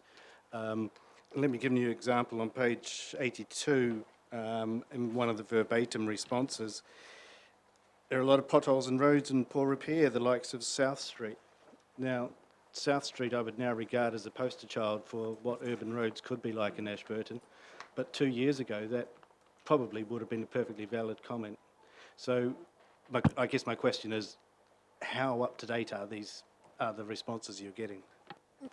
So that's a very sophisticated question, Councillor, through you, Madam Chairman. These are perceptions, and they're reported at the point when the question's asked, and they do tap into those cognitive shortcuts like memory bias. So it could well be that that person experienced South Street and hasn't seen it since and updated their perception. But remember that these are the subjective perceptions, and so at some level they're reality and need to be managed, even while the objective measures of your roading quality are improving. Councillor Brown. Yeah, just an observation about roading as well. If you look at it in between urban and rural, the urban people complaining about unsealed roads. They're normally rural roads. So what are they doing there? Again, Councillor, that goes to the phenomenon that we've seen in greater Christchurch in the broader sense since the earthquakes, which is we're seeing increasingly urban expectations of service delivery from rural councils. Any further questions for the gentleman? If not, gentlemen, thank you very much for delivering your report, and we look forward to it coming again this time next year. Thank you, Councillor. Can I just close with one observation? Certainly can. If I put my psychologist hat on for a moment, there is a phenomenon called negativity bias, which is where people remember the negative results much more profoundly than the positive results. And we've discussed roads, and we've talked about why some of those scores aren't as high as you would have liked. The overwhelming message from this piece of work is that this council is doing a good job and has a satisfied community. And on most of the metrics we've tracked, performance has improved. Regardless of how this research gets discussed after we leave, this research is a very good news story for the council, and you should be proud of what you've done and what the organisation has achieved. Thank you. Thank you very much. Thank you, councillors. Madam Mayor. Moving on, councillors, 5.5, adoption fees and charges. No. Jane, were you there before? You're coming back. And we have a recommendation there that council adopts the attached fees and charges schedule. Jane, did you need to add anything to them, or is it self-explanatory?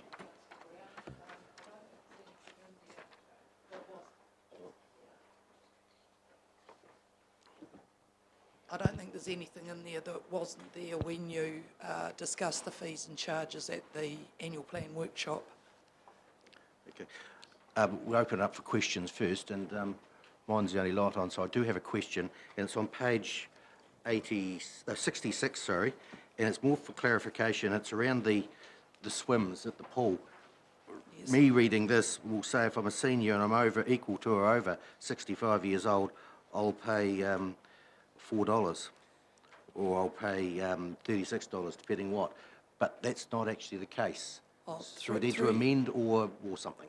Yeah, through you, Madam Mayor, Neil McCann did explain to me before that in fact they've never charged over 80s for swims. They have always been free, but that just hasn't been reflected in the schedule for some reason.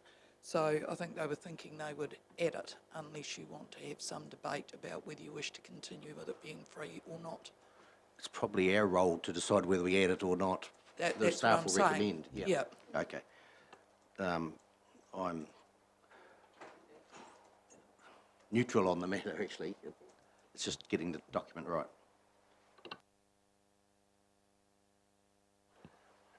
Excellent. So the council receives the Come back. Okay. Thank you. So page 44, council adopts the attached fees and charges. And Councillor Brown, you're saying you're neutral on whether it's in or not, but the fees and charges should reflect what's happening. Is that what you're suggesting? That is correct. So we either add in over 80s as free, or we leave it as it is and charge them. Do you have a direction? No. Okay. Councillor Price. I would like to add an amendment to that motion that we do include over 80s being free. That's an anomaly that was recognised earlier in this meeting, and it is the current practice. So let's add it in there. Councillor Brown. I see. Okay. So we have an amendment to the fees and charges. Do we need an amendment or no? So we're just, as it has with child under 5 years where it states free, there will in future be a line of adults equal to or over 80 free as well. With that amendment, councillors, the recommendation is that the council adopts the attached fees and charges. We've had a mover and seconder. So the mover was? No one has recommended yet. I would like to recommend. Okay, Councillor Price has moved with the amendment. I'll second that. Yeah. Councillor Bell has seconded. The matter is open for debate. There being none, I'll put all in favour, please say aye. Aye. Against? Carried.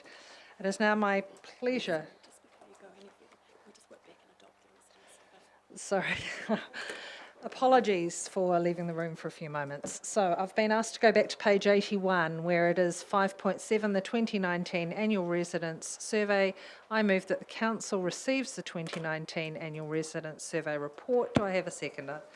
Councillor Urquhart. Okay. The matter is now open for debate. There being none, I'll put the recommendation. All in favour, please say aye. Aye. Against? Carried. It is now my great pleasure to welcome Senior Sergeant Lee Jenkins to speak to us at Council. And Senior Sergeant, you will have just heard that in the resident satisfaction we had a high satisfaction with law and order. Yes. We are currently live streaming, so if I could get you to use the microphone would be useful for the people at home.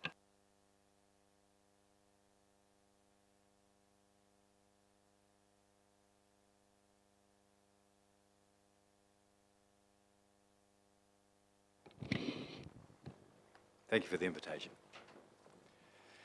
So I've been in this role for 4 weeks, so I probably won't be in a position to answer too many of your questions that you may have, but I'll start with some information in the first instance that you may be interested in.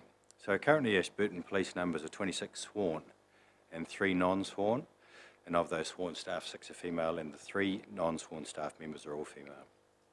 We have 3 sergeant supervisors spanning across 5 sections, and I'm seeking to raise that so we have 5 sergeants to cover 5 sections. 1 has been recommended and I'm looking to advertise for the 5th one very shortly.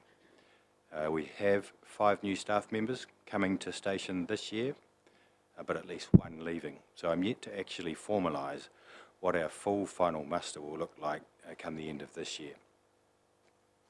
There's been some discussion of late about the methamphetamine and the wastewater testing. I thought perhaps I could discuss that for a little. So those results that were made publicly available recently were based on 3 months of testing spanning November to January, and testing was done for methamphetamine, cocaine, heroin, MDMA, ecstasy and fentanyl. and it was conducted at 37 wastewater plants, taking in 80% of New Zealand's population. Those results showed an overwhelming dominance of methamphetamine as a nationwide use, equating to $1 billion a year and an estimated $20 million per week in social harm.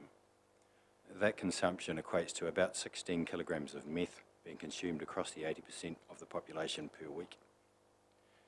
The test revealed regional variations with meth, most prevalent per capita in Northland. MDMA was more popular in Canterbury than anywhere else, and cocaine more favoured in the wider Auckland region. There's a slight difference there between party drugs, as you'd say, with MDMA and ecstasy. The data doesn't tell us, however, if a lot of people are using a little bit or if a few people are using a lot, nor does it tell us how they're using, either injecting or smoking. Ongoing testing is planned, and the results will enhance our understanding of the demand and supply of illicit drugs and the associated harm caused within communities.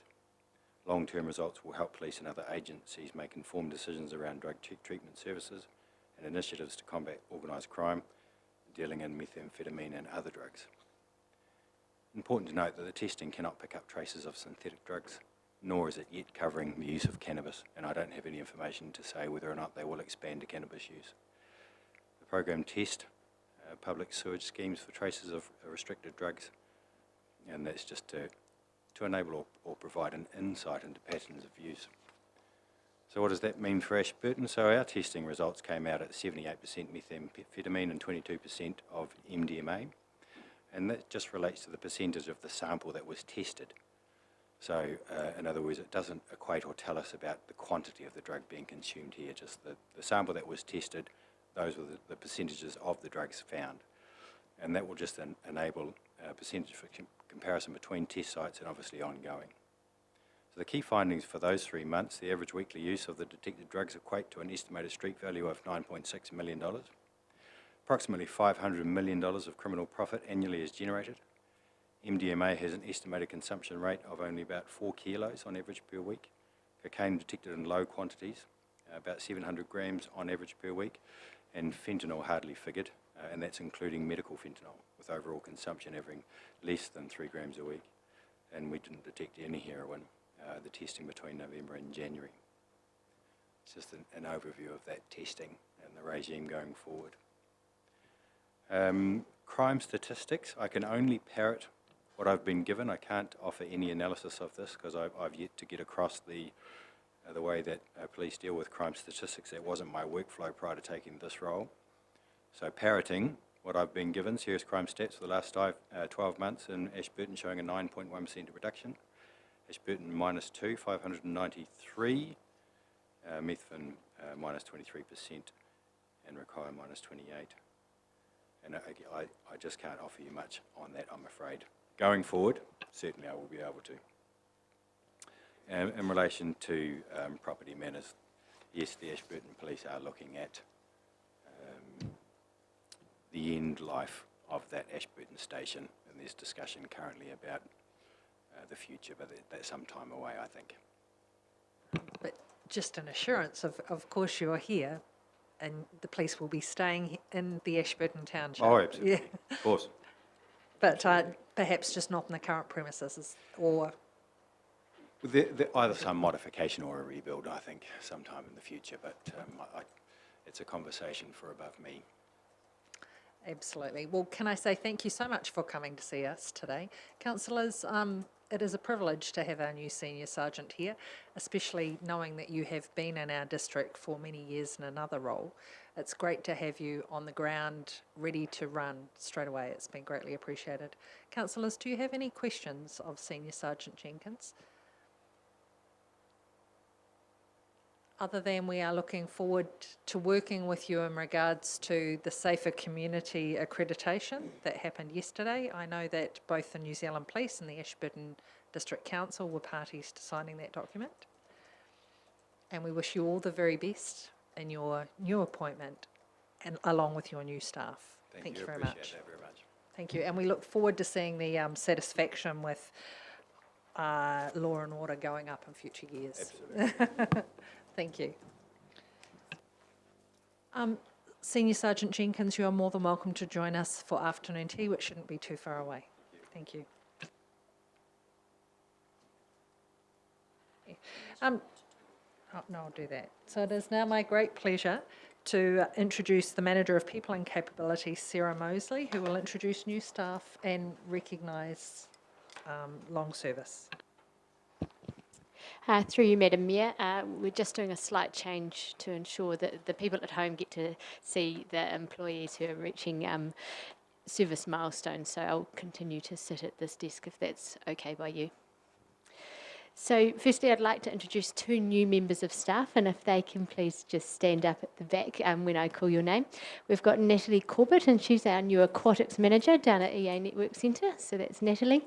And we've also got Shamal Ram, and he is our Projects and Operations Manager within the service delivery team. So these are our two new staff today that we'd like to introduce.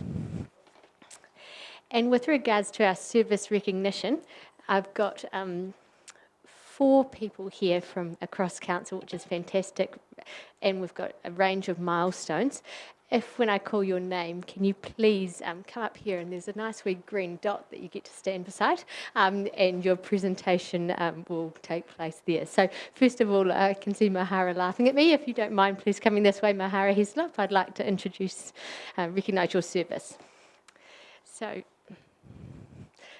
Mahara was relatively new to Ashburton when she applied for her position and was successfully appointed to our parking officer role. Since she started in March 2014, Mahara would have issued hundreds of parking tickets, but more importantly, would have offered assistance and given directions to thousands of people. So you're a great ambassador to Council, Mahara, and the time spent out on the streets is greatly appreciated by us. In 2015, in addition to your parking officer role, you took up another part-time position in Council and utilised your existing skills and learnt more about information management, and is now also an information management officer as part of our team. So congratulations on your 5 years. Thank you very much for being here.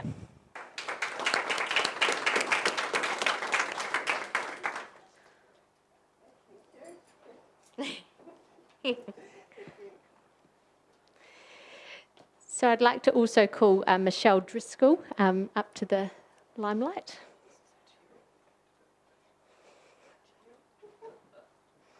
Michelle joined Council on the 9th of December in 2013, so her 5-year anniversary obviously occurred late last year. However, she was away on parental leave for her second child, so this award is slightly delayed. Michelle was hired as the application specialist in the information systems team and remains in that role to date. She's one of the team members who know the ins and outs of Technology One and has played lead roles in CIA Anywhere projects and also e-services. So on behalf of us all who use Technology One, we'd like to thank you for fixing our problems and helping out any way you possibly can. So congrats on your 5 years.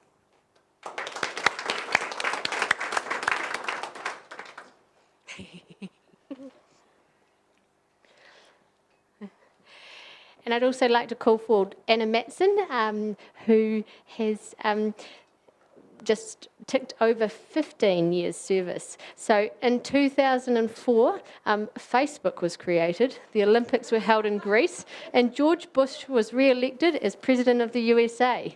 But a bit closer to home, Anna Rooney, now Anna Matson, joined ADC, so as the children's librarian, and she's continued in that role since.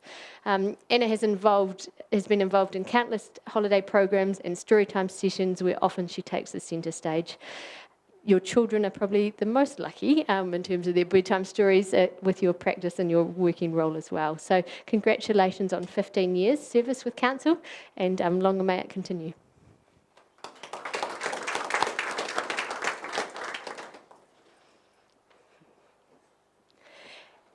And finally, but not least, is David Askin. Can you please come forward? In 1989, David Longy was Prime Minister. David Lange was Prime Minister, TV3 started broadcasting, and the first home show was screened. At the same year, David Eskin joined Ashburton District Council as the District Superintendent of Parks and Reserves on the 8th of March. And he's probably been here longer than some of the trees in the domain. So there you go. So after 30 years in his role, David has seen a number of changes both around council and within the council environment as well. David's position title has changed numerous times. His duties have remained predominantly the same, well, except for the area of land that's now within his responsibility significantly growing through recent subdivisions and ABE, an increased focus on strategic planning, community engagement and health and safety, all of which has grown exponentially. And also David has accepted stockwater ranging and accepted stockwater in his portfolio and re-inherited public conveniences. So it's clear to say that it's these changes and his passion of horticulture that's kept David challenged in his position for 30 years, and things have changed with you, and you've continued to grow into the role and be of great asset to us. David has worked on a number of boards, a number of working groups, and is often at the end of a spade on any volunteering session. So on behalf of us, your team of now 31 employees down at the open spaces, we want to thank you for your time. The survey efforts from open spaces and in the last 20 years have hardly dipped below 90%, if ever. So this is a huge achievement, and as is 30 years working for council. So congratulations.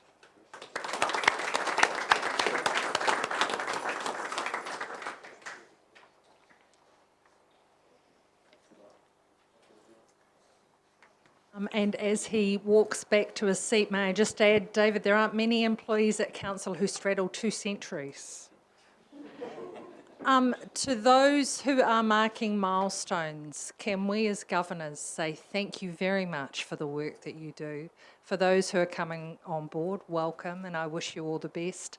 As we look at the survey results we've received today, in the last 12 months, there's been a significant increase in resident satisfaction, and that is due in no small part to the great work that you all do. So thank you very much. It's now my pleasure to break for afternoon tea, and we'll be back here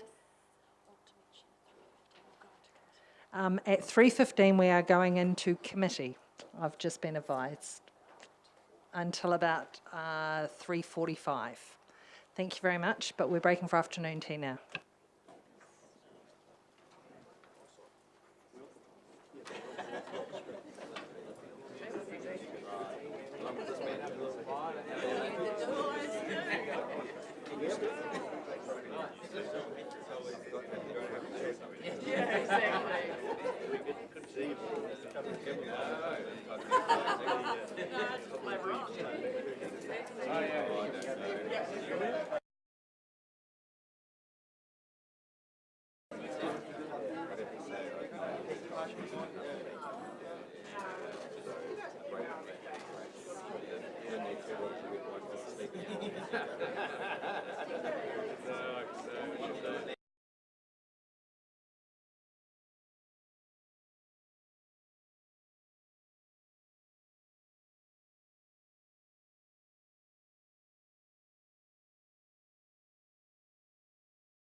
change the song.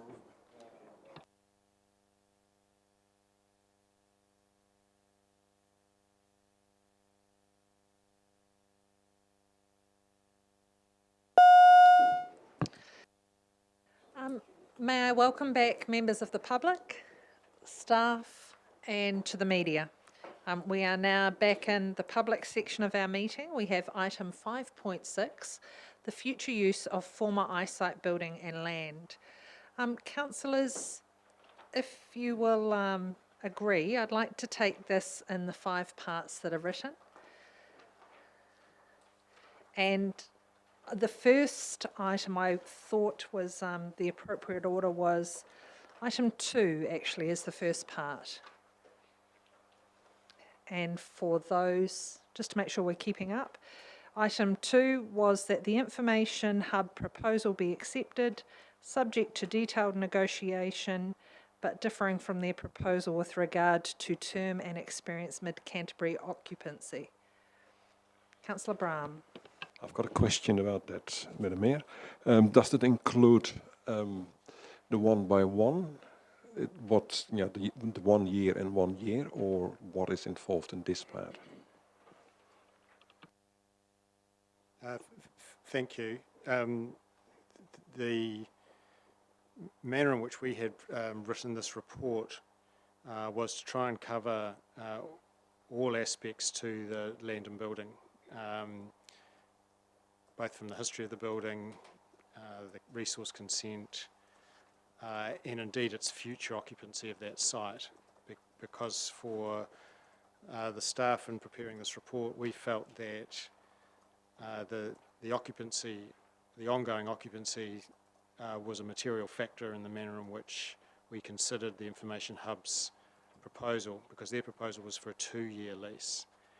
And we felt that unless we knew whether the building was to remain there, it was very hard to consider that proposal in its entirety. So that's where we felt that the consideration should be in and around a potentially different term, but that the matter that needed consideration prior to that was actually whether it was going to be part of the new CBD. So that's that was the manner in which we framed that. Now you could do it the other way around.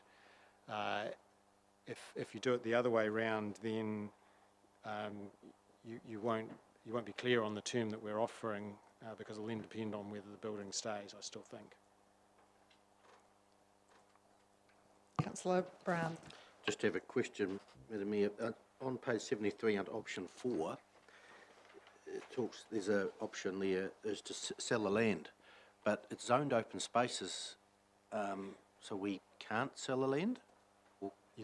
So what we tried to do with this report was to cover all bases, so that there was no suggestion that in trying to bring this matter to a head, councillors didn't have the information in relation to that. Selling the land has clearly got complications. It's not recommended.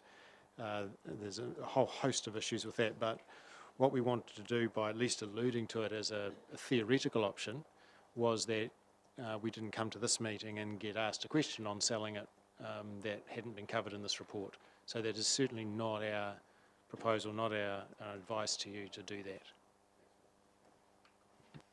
Councillors, are there any further questions?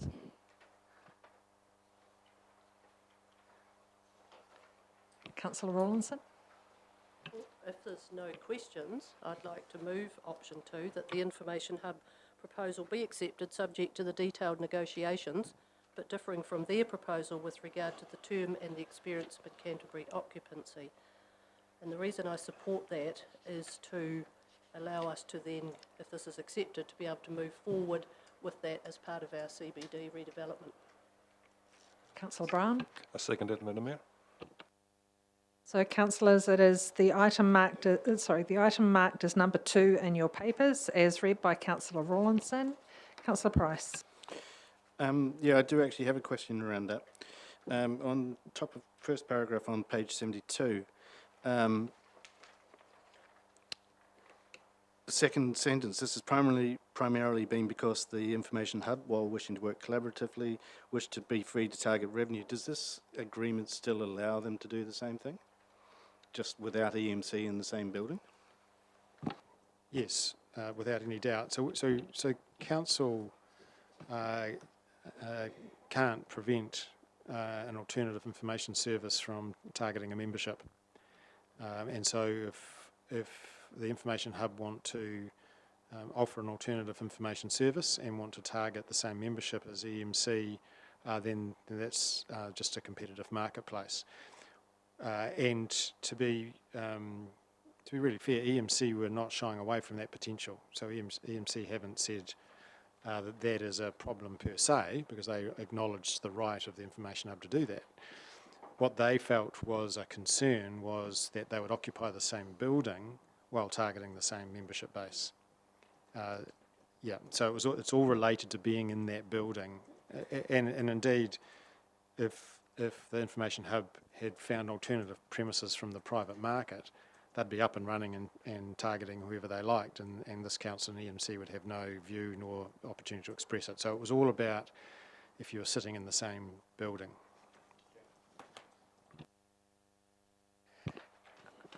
So we're calling for speakers for or against the recommendation. I will be supporting the recommendation. I note that it has been many months that these discussions have been happening. In fact, if I recall, it was October 2018 that the Chief Executive started discussions, so I'm glad to see it in the paper today. Are there any further speakers for or against? Then I will put the recommendation. All in favour, please say aye. Against? Carried. Then I asked if we could take could we take item 3 as the second item, that EMC be given 3 months' notice to vacate and council works with them to find alternative premises. Now, Mr. Chief Executive, you have kindly provided background in the report. Is there anything else you wish to add at this stage? No. Okay, councillors, any questions? Councillor Wilson. Thanks, Madam Mayor. Why are we falling over backwards to find them alternative premises? Our other CCOs like ACL, we expect them to find their own premises and do their own thing.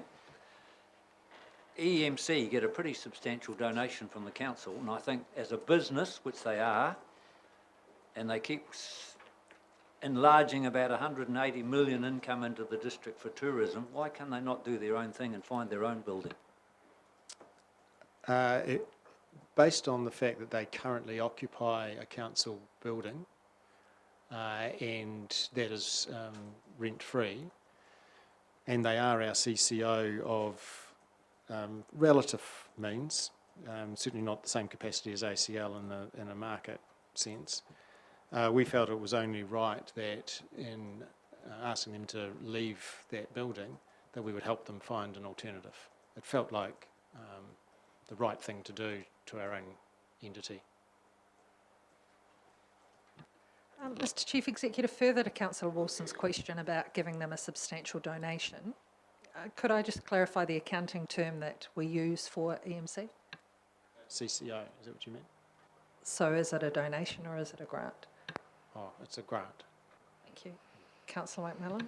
Thank you. Just back on page 72, just to clarify, so the board have suggested that staying in the same building may be toxic. I read in the paper this morning that the manager didn't think the same, so that was a board decision, or that was a board comment saying that? Yes, I haven't read the media story that you refer to, so I can't comment specifically on that.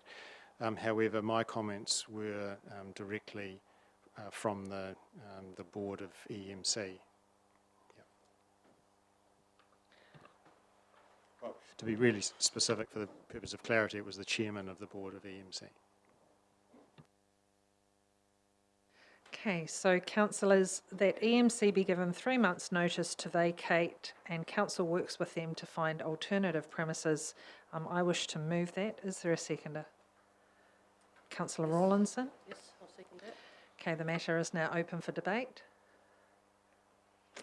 There being none, I will put the motion. All in favour, please say aye. Against? Carried. So this will be the last of my changes, and that is the first item, that the former eyesight building does not form part of the CBD redevelopment. Mr. Chief Executive, again, you've informed us in the report. Is there anything else you wish to add? No, I think all the information is available to Council, but happy to answer any questions. Councillor McMillan. Thank you. So if the building was no longer there, and I know in our new civic and library area we're thinking about having an information area. In some cities around the world there's an information kiosk and something like that. Would there be any reason that that could be part of our new CBD development, something smaller or something that would provide that service but just do it a little bit differently? It's not currently envisaged. The intention that we have been working with from Council, that the information service will be in the new Civic Centre and Library, and that that's all part of the rationale for this report, is that a private information service from that building has a life. It has a definite life. And if the information hub was wildly successful, and then we opened our new building and the information service of some description came into there, they would not be able to carry on in this building, because it would make little sense, and I think to have competing and two information services, a couple of 100 metres apart. So no, it wasn't the intention to have a kiosk on that site. I have a question, please, on page 71 under 5.6.4, current proposals, and it's the third paragraph that reads, the Town Centre Working Group noted recently that the streetscape revitalisation project in the CBD will provide a refreshed and modern look, which is likely to highlight the tired and dated appearance of the building. And my question relates to that paragraph and then the illustration on page 77, where the information centre has been removed but the toilet block has remained. And the narrative around a tired and dated building, it seems that the two seem quite similar, the toilet block and the information centre. And I'm just seeking to understand why one is considered tired and dated and the other is retained. With respect, I don't think we're saying that. I think what we are trying to consider here is a proposal to use the former eyesight building, and in trying to deal with that, one of the issues that we come up against is, well, is it still going to be there as part of the redevelopment? And so that's the issue that this report is focused on and has tried to deal with. It may well be that the toilet block needs consideration from the working group, who may decide that it's tired and dated and needs replacing. I simply don't know, and I'm not aware that the working group has turned their minds to that. But for the purposes of this, it's about the former eyesight building, and that was the relevant information for the purpose of this report. Councillor Brown. As I understand it, the eyesight building has some technology equipment in there, cameras and the like. If that building's not there, where would they go if it's still in there?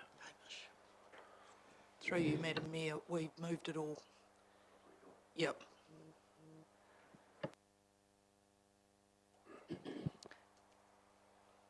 Any further questions?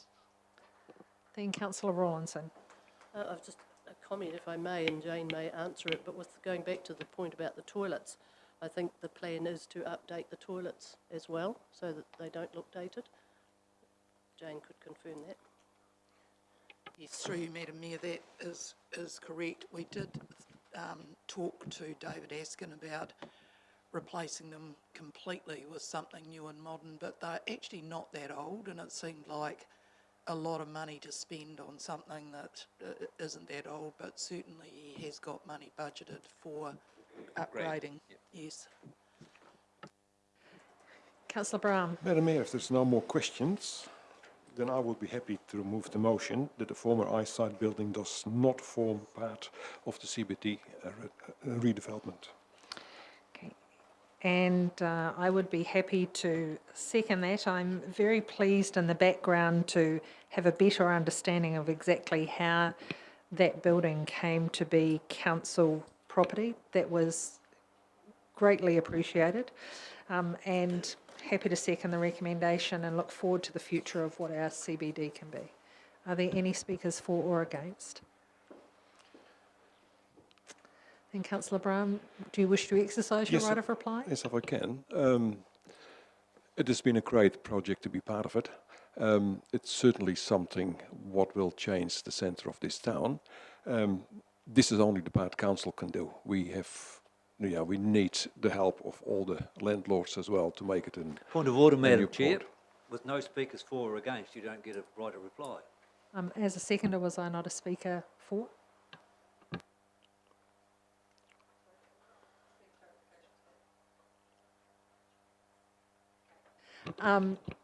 So the point of order, I actually just said that I think as a seconder that I spoke for the motion, and it's my call, so I will allow Councillor Brown to continue. For Councillor Wilson, shall I start from the start or make it shorter? It's a good project. I'm pleased we made this decision because it will certainly make the centre of town a new place and a better place for all of us. Thank you. So I'll put the motion. All in favour, please say aye. Aye. Against? Carried. Where am I up to now? So the last two items. Item 4, that the building be offered for sale for removal by tender, by way of tender at the appropriate time to fit with the CBD redevelopment. Councillor Brown. Oh, sorry. I might have start. Yeah, I'm quite happy with something like that because it's a good building and it might find a good home somewhere else. I think it's the best option for council to do it. I think we won't reuse it in the right way it has been built. I think it might be better to get off site and be sold off for someone else to appreciate it. Is there a seconder? Councillor Rawlinson?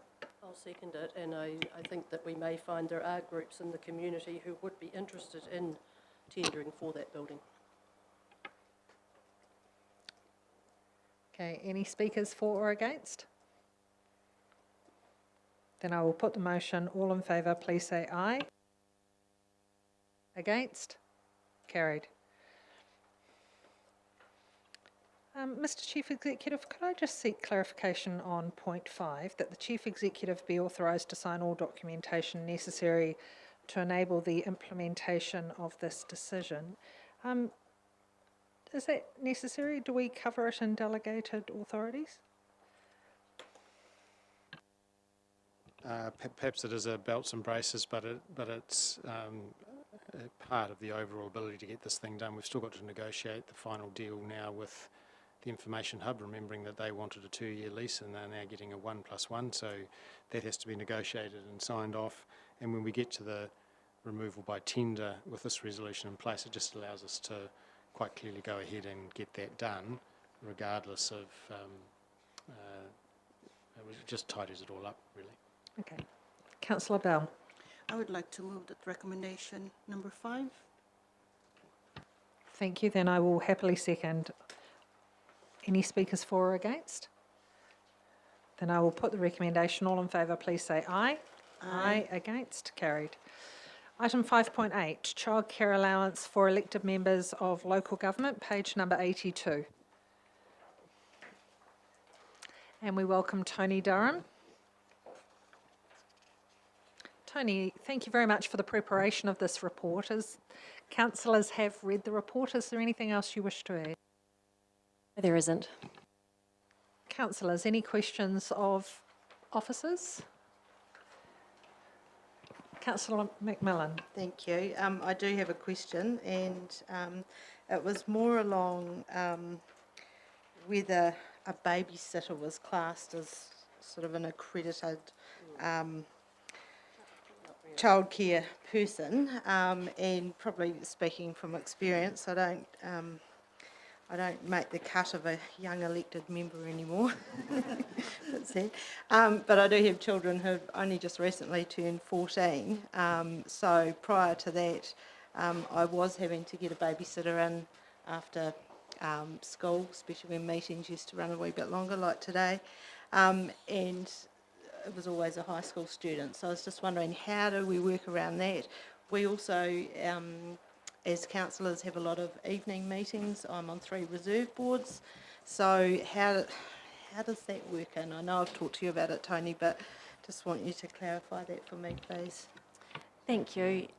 Madam Mayor, through you yourself, my interpretation of the proposed approach from the Remuneration Authority is, provided that you can provide satisfactory evidence to council of the amount paid for the childcare, that a babysitter would be eligible. However, if it's your sister or a direct relative, then they wouldn't be eligible.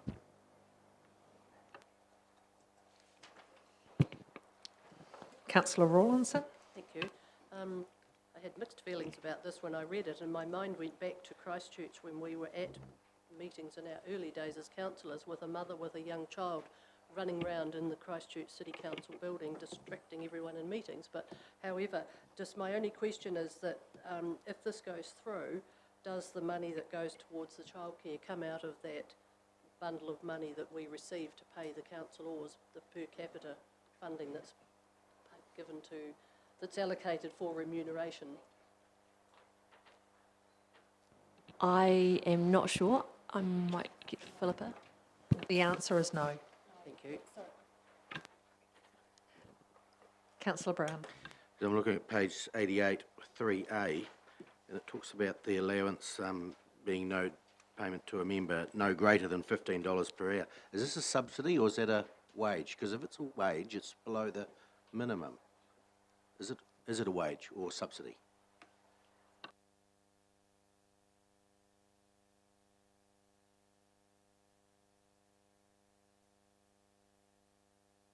It's an hourly rate which is below the minimum wage. If it's a subsidy, it would be fine, but if it doesn't say that, is it breaking its own law?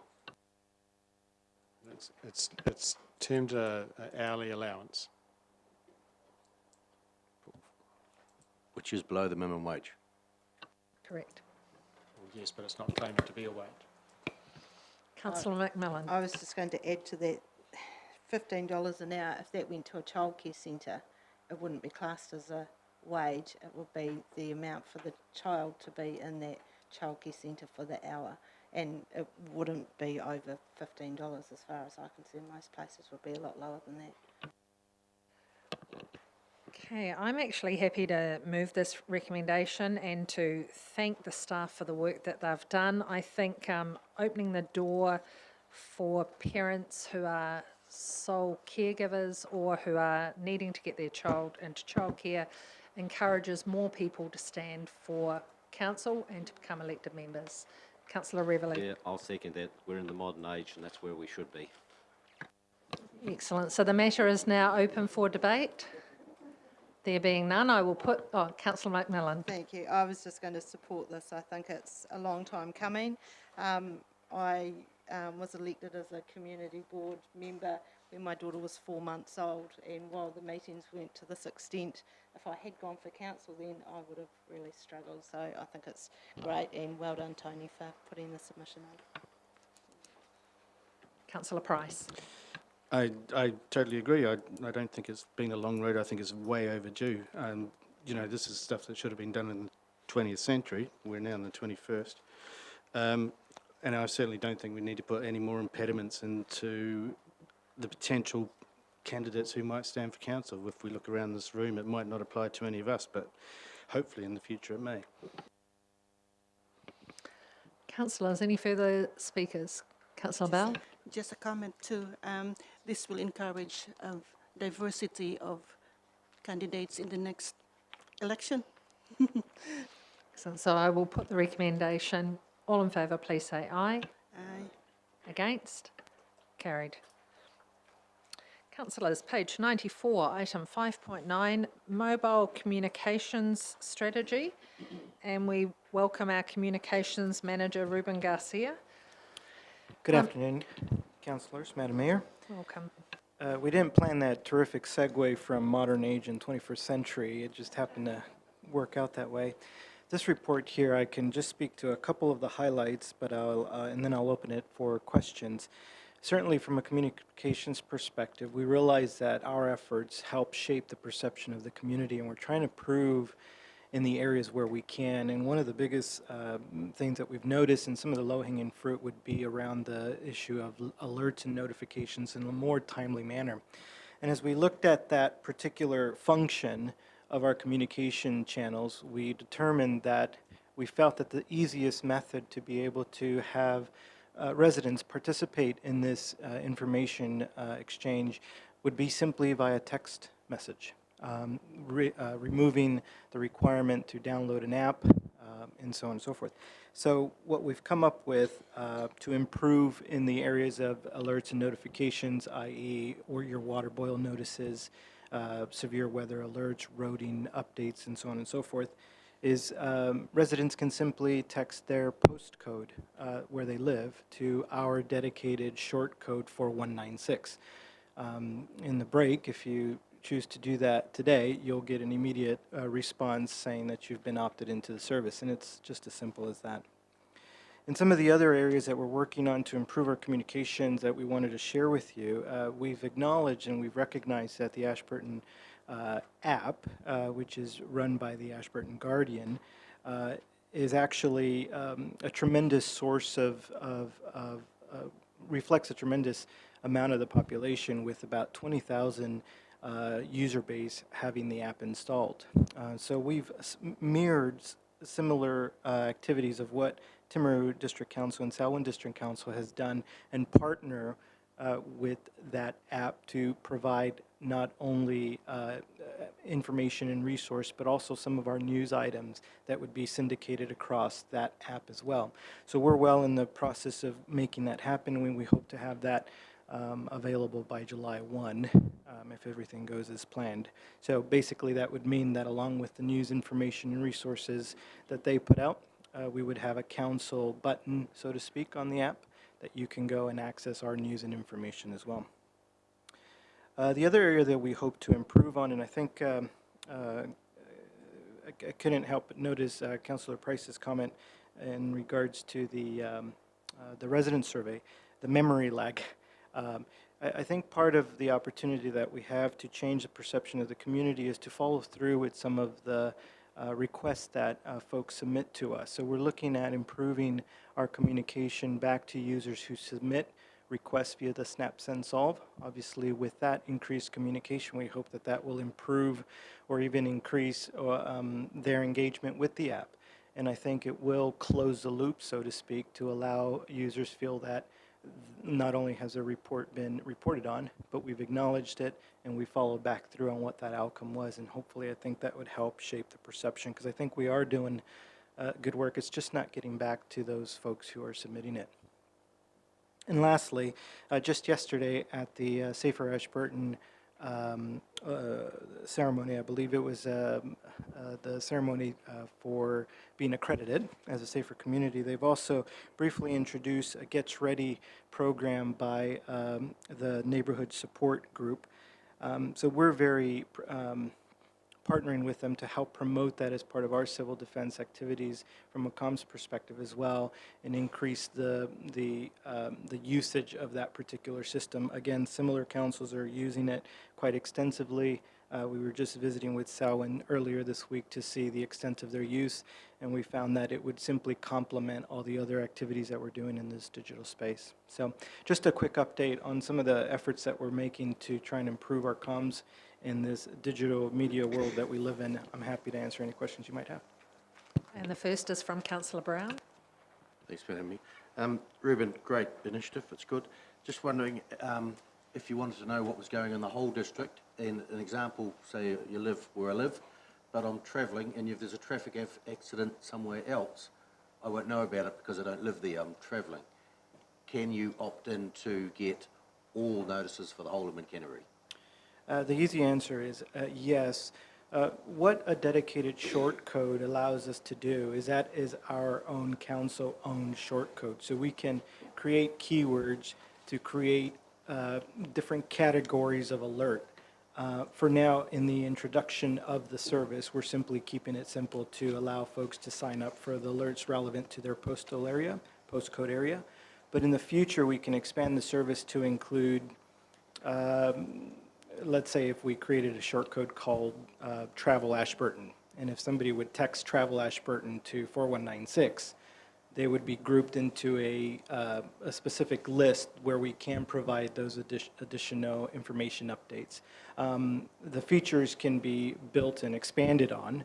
I just didn't want to complicate it at the initial release. Other areas that other councils are using is just a reminder when the rubbish is going to get picked up. Rubbish bins will get picked up. People can opt in through a text service as well. We've got the platform built to be able to do that. But again, at the beginning stages, we wanted to get the most important thing of why we went this direction is to get those folks notified for emergency alerts and notifications, but we hope to improve on it in the future. Great. And one further question, under financial, it says there's no financial implications, but when you send a text out, you pay, a bulk text?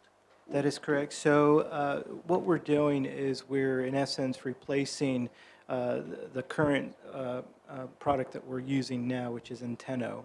The cost savings that we see from that will allow us to easily be able to move forward with all four of these initiatives and still be within well below that cost. So we didn't see any significant financial implications from what we're already spending now.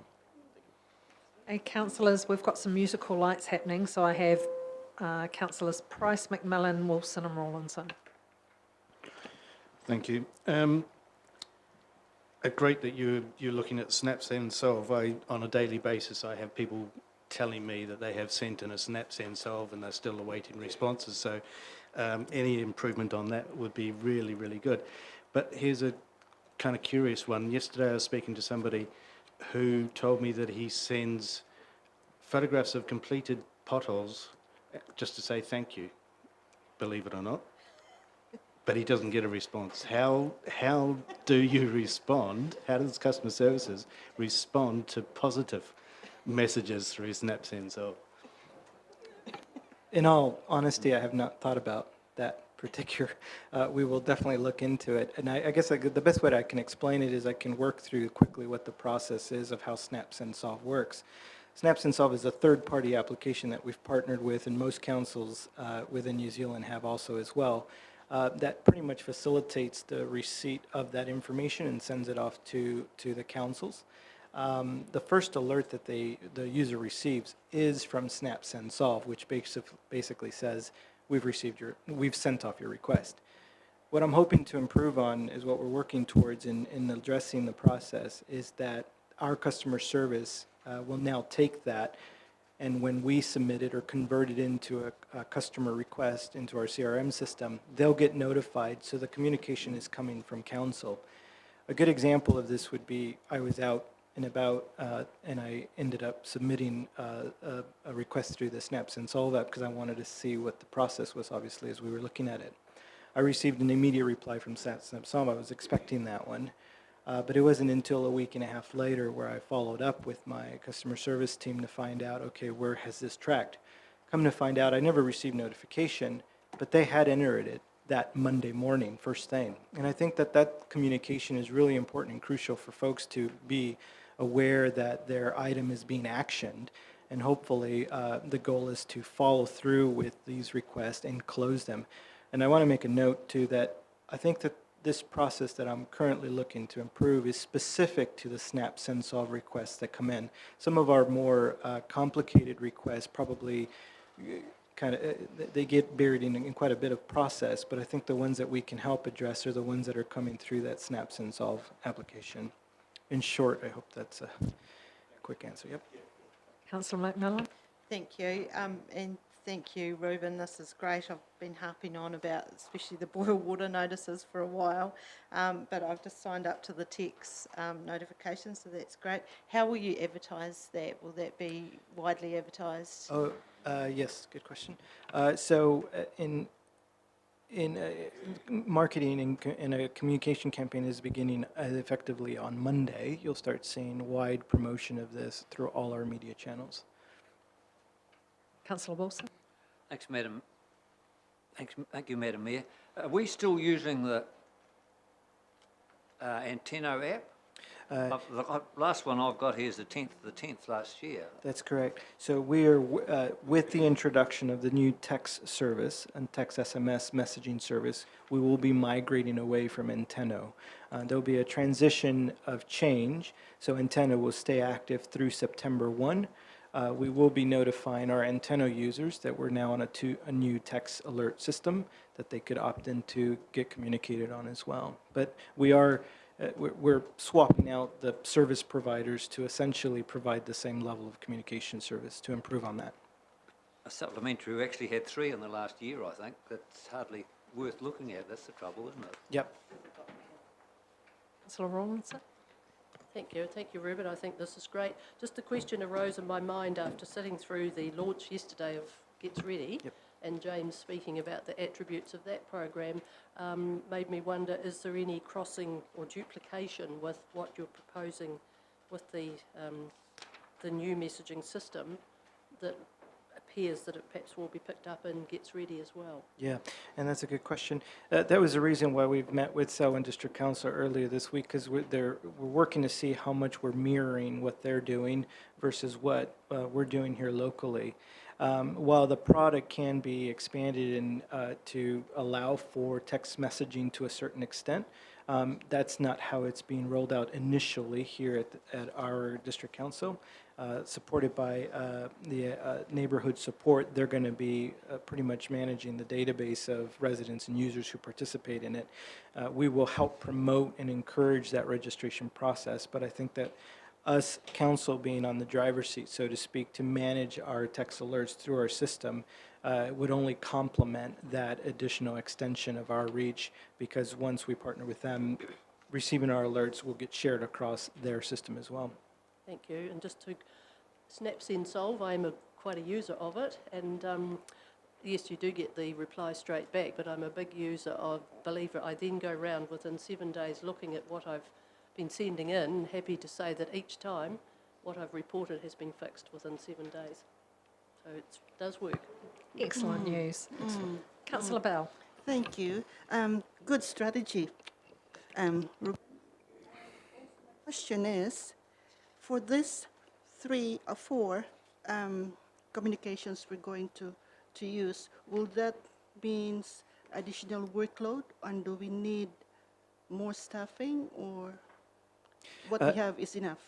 No, not at this time. I think the council has already provisioned for a digital communications position effective July 1 that will help support some of these digital communication channels. So these are an effort just laying the foundation of the work involved. And some of this stuff is really replacing what we're already doing. We're just doing it a little bit more effectively with a different tool and different technology. Okay. Councillor Brown. I'd like to move the recommendation 5.9.2. The council receives the report. Councillor Brown. I'll second it, Madam Mayor. Okay, so the matter is now open for debate. Councillor Bell. Oh, no. Okay, I wish to support the recommendation, congratulate you, Reuben, on the work done. Very excited to see that while everyone around, or many around our community have mobile phones, we're now being able to connect to them directly. Councillor Brown. Okay. Excellent, so I'll put the recommendation. All in favour, please say aye. Aye, against, carried. Next we have item 5.10, road closure hearing. And we have a report to be received. Councillor Brown. I'll move to receive the report. Councillor Rawlinson. And I would like to second that. Okay, I would like to speak in favour of the recommendation, and in doing so thank Councillors Brown, Brahm, Rawlinson and staff for the way in which they conducted the hearings. While unfortunately I couldn't be there on the day, it was very useful to go back and watch the videotape, and can I congratulate you in coming up with such a comprehensive report. Okay. Thank you. Thank you. So are there any speakers for or against? Then I'll put the motion that the report be received. All in favour, please say aye. Aye. Against? Carried. Page 100, Mayor's Report. Are there any questions? No, then I will move that the Mayor's Report be received. Councillor Wilson. I've got a question on page Yes. 103. Yes. Second bridge. Progressing through detailed business case process. I thought we were waiting on funds to help us do that. The business case is being developed at the moment. Councillor Brown. Just on the page 102, 101, 102, around the Regional Transport Committee, back in tail end of last year, the consultants for Safer Roads, I think it was, came and presented to us about State Highway 1 with things down the middle. Where's that at? The next area with the things down the middle, which is the technical term for them, was presented the other day. It's still a work in progress, is my understanding. Yep. Councillor Price. Thank you. With page 102, with regard to the Karen Dow petition, there's a statement there that the last sentence, this indicates drugs were proven a contributing factor in fatalities and serious injuries. Does the police or CDHB, whoever, have the ability to show that people are driving drug impaired rather than just have drugs in their system? So the report that we had suggested that the Regional Transport Committee sign the petition and send it back to the House of Representatives. We, as a regional council, did not do that, even though the technology is there and better to test on roadside. It's not perfect yet. So for that reason, the resolution, which I think the minutes should possibly be up online already, was that at this stage, the regional council didn't support it. Yeah, until the testing is improved. But it's better, but not there yet. Councillor Brown? Under 511.1.3, Rural Support Trust, you have a recommendation there. Did you want us to pass that? They give $1,000 to the Rural Support Trust Day. Do you want us to move that, or what would you like there?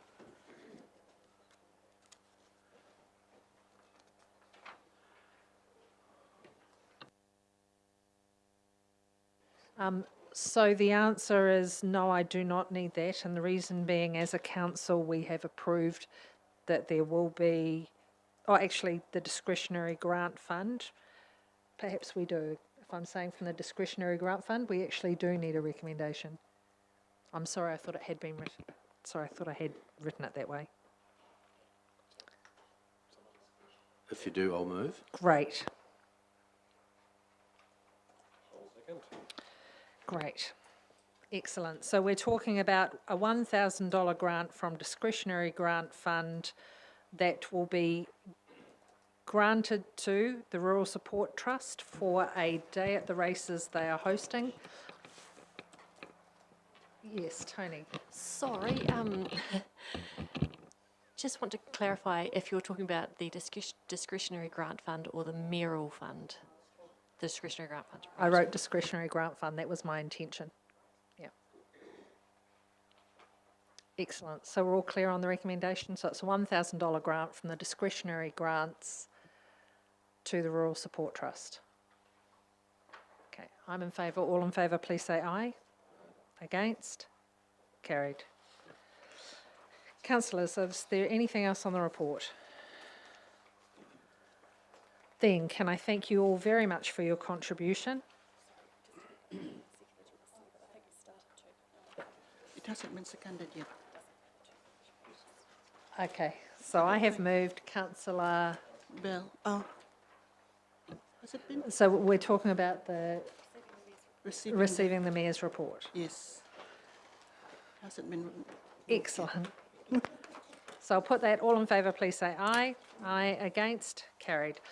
Councillors, there is just one matter before we move out of public that I just wanted to point out, and that is the Chief Executive's report. So for the last few months, there hasn't been one, and Hamish and I have discussed that he sees greater value in spending time in writing reports that are coming to Council for decision. So just observing that February, April, May, we didn't have one, and the intention is that there won't be one going forward and that the reports will be on an issue-by-issue basis. Okay. Excellent, thank you. Okay, and I've just been advised by our committee secretary there is also no zone committee report this meeting because the April meeting was postponed. Excellent. Thank you very much. That brings us to the end of the public section of our meeting.